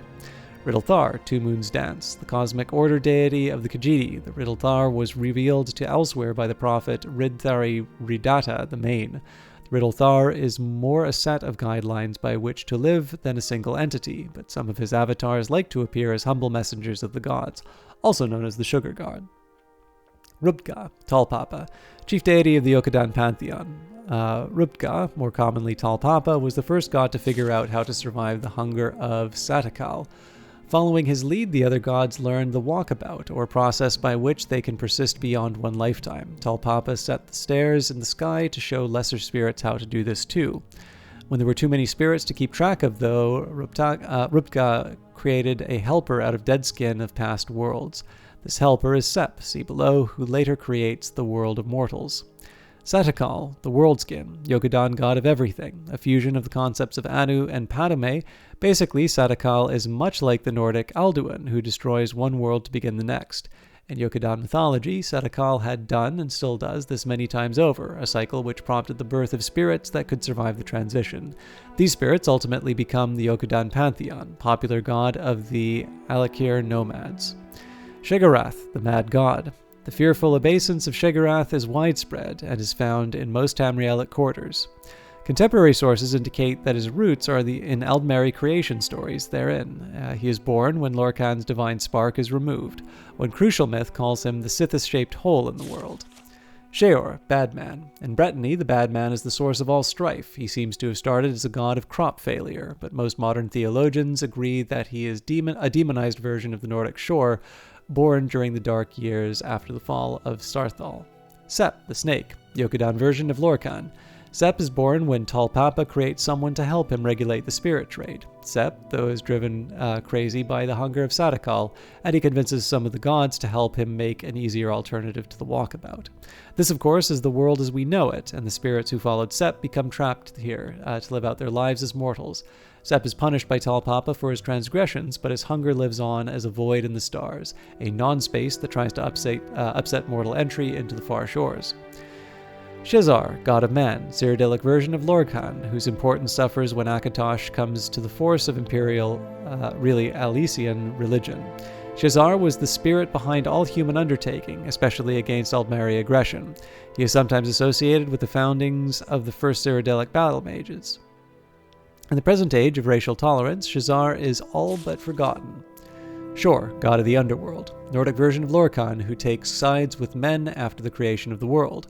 Foreign gods, i.e. elven ones, conspire against him and bring about his defeat, dooming him to the underworld. Atmoran myths depict him as a bloodthirsty warrior king who leads the Nords to victory over their Aldmeri oppressors time and again. Before his doom, Shor was the chief of the gods, sometimes also called children's god, see Orke above. Sothasil, mystery of Morrowind, god of the Dunmer, Sothasil is the least known of the divine tribunal. He is said to be reshaping the world from his hidden clockwork city. Stendarr, god of mercy, god of the nine divines, Stendarr has evolved from his Nordic origins into a deity of compassion or sometimes righteous rule. He is said to have accompanied Tiber Septim in his later years. In early Altmeri legends, Stendarr is the apologist of men. Stun, god of ransom, Nordic precursor to Stendarr, brother of Sun. Shield Thane of Shor, Stun was a warrior god that fought against the Aldmeri Pantheon. He showed men how to take and the benefits of taking prisoners of war. Cyrabane, Warlock's god. An Aldmeri god ancestor of magic, Cyrabane aided Bendu Olo in the fall of the Slode. Through judicious use of his magical ring, Cyrabane saved many from the scourge of the Thracian plague. He is also called the apprentice's god, for he is a favorite of the younger members of the Mages Guild. Tava, bird god. Yokudan spirit of the air, Tava is most famous for leading the Yokudans to the Isle of Hern after the destruction of their homeland. She has since become assimilated into the mythology of Kinnereth. She is still very popular in Hammerfell among sailors, and her shrines can be found in most port cities. Tiber Septim, Talos the Dragonborn. Heir to the seat of Sundered Kings, Tiber Septim is the most important hero god of mankind. He conquered all of Tamriel and ushered in the Third Era and the Third Empire, also named Ysmir, Dragon of the North. Trinimac, strong god of the early Aldmer, in some places more popular than Oriel. He was a warrior spirit of the original 11 tribes that led armies against the men. Boethia is said to have assumed his shape. In some stories, he even eats a Trinimac, so that he could convince a throng of Aldmer to listen to him. which led to their eventual Chimeri conversion. He vanishes from the Mythic Age after this to return to the Dread Malekith. Return as the Dread Malekith. Altmeri propaganda portrays this as the dangers of Dunmeri influence. Tsun, extinct Nordic god of trials against adversity, died defending shore from foreign gods. Tuwaka, tricky god, Yokudan god of souls. Tuwaka, before the creation of the world, was the god of nobody really cares. When Talpapa undertook the creation of Walkabout, Tuwaka found a purpose. He became the caretaker of the far shores and continues to help Redguards find their way into the afterlife. His cult is sometimes associated with Arkay and in the more cosmopolitan regions of Hammerfell. Vivec, master of Morrowind, warrior poet god of the Dunmer. Vivec is the invisible keeper of the Holy Land, ever vigilant against the dark gods of the volcano. She has saved the Dunmeri people from certain death on numerous occasions, most notably when she taught them how to breathe water for a day so that she could flood Morrowind and kill the Akaviri invaders, circa 2nd Era 572. Xarxes. Xarxes is a god of ancestry and secret knowledge. He began as a scribe to Auriel and kept track of all Aldmeri accomplishments, large and small, since the beginning of time. He created his wife, Ogma, from his favorite moments of history. Ylfra, god of the forest, most important deity of the Bosmeri pantheon. While Auriel, time dragon, might be the king of the gods, the Bosmer revere Ylfra as the spirit of the now. According to the Wood Elves, after the creation of the mortal plane, everything was in chaos. The first mortals were turning into plants and animals and back again. The Ylfra transformed himself into the first of the Elnufe, or Earthbones. After these laws of nature were established, mortals had a semblance of safety in the new world because they could finally understand it. Ylfra is sometimes called the storyteller for the lessons he taught the first Bosmer. Some Bosmer still possess the knowledge of the chaos times, which they can use to great effect, the Wild Hunt. Ysmir, Dragon of the North, the Nordic aspect of Talos. He withstood the power of the Greybeards' voices long enough to hear their prophecy. Later, many lords could not look on him without seeing a dragon. Zen, god of toil, Bosmeri god of payment and kind. Studies indicate the origins in both Argonian and Akaviri mythologies, perhaps introduced into Valenwood by Kothringi sailors. Ostensibly an agriculture deity, Zen sometimes proves to be an entity of much higher cosmic order. His worship died out shortly after the Knaten flew. Zet, god of farms, Yokudan god of agriculture, renounced his father after the world was created, which is why Talpapa makes it so hard to grow food. Zenithar, god of work and commerce, trader god. Member of the Nine Divines, Zenithar is understandably associated with Zen. In the Empire, however, he is a far more cultivated god of merchants and middle nobility. His worshippers say, despite his mysterious origins, Zenithar is the god that will always win. Now, I was hoping to do a little bit more reading, but that is quite a bit more than I was bargaining for.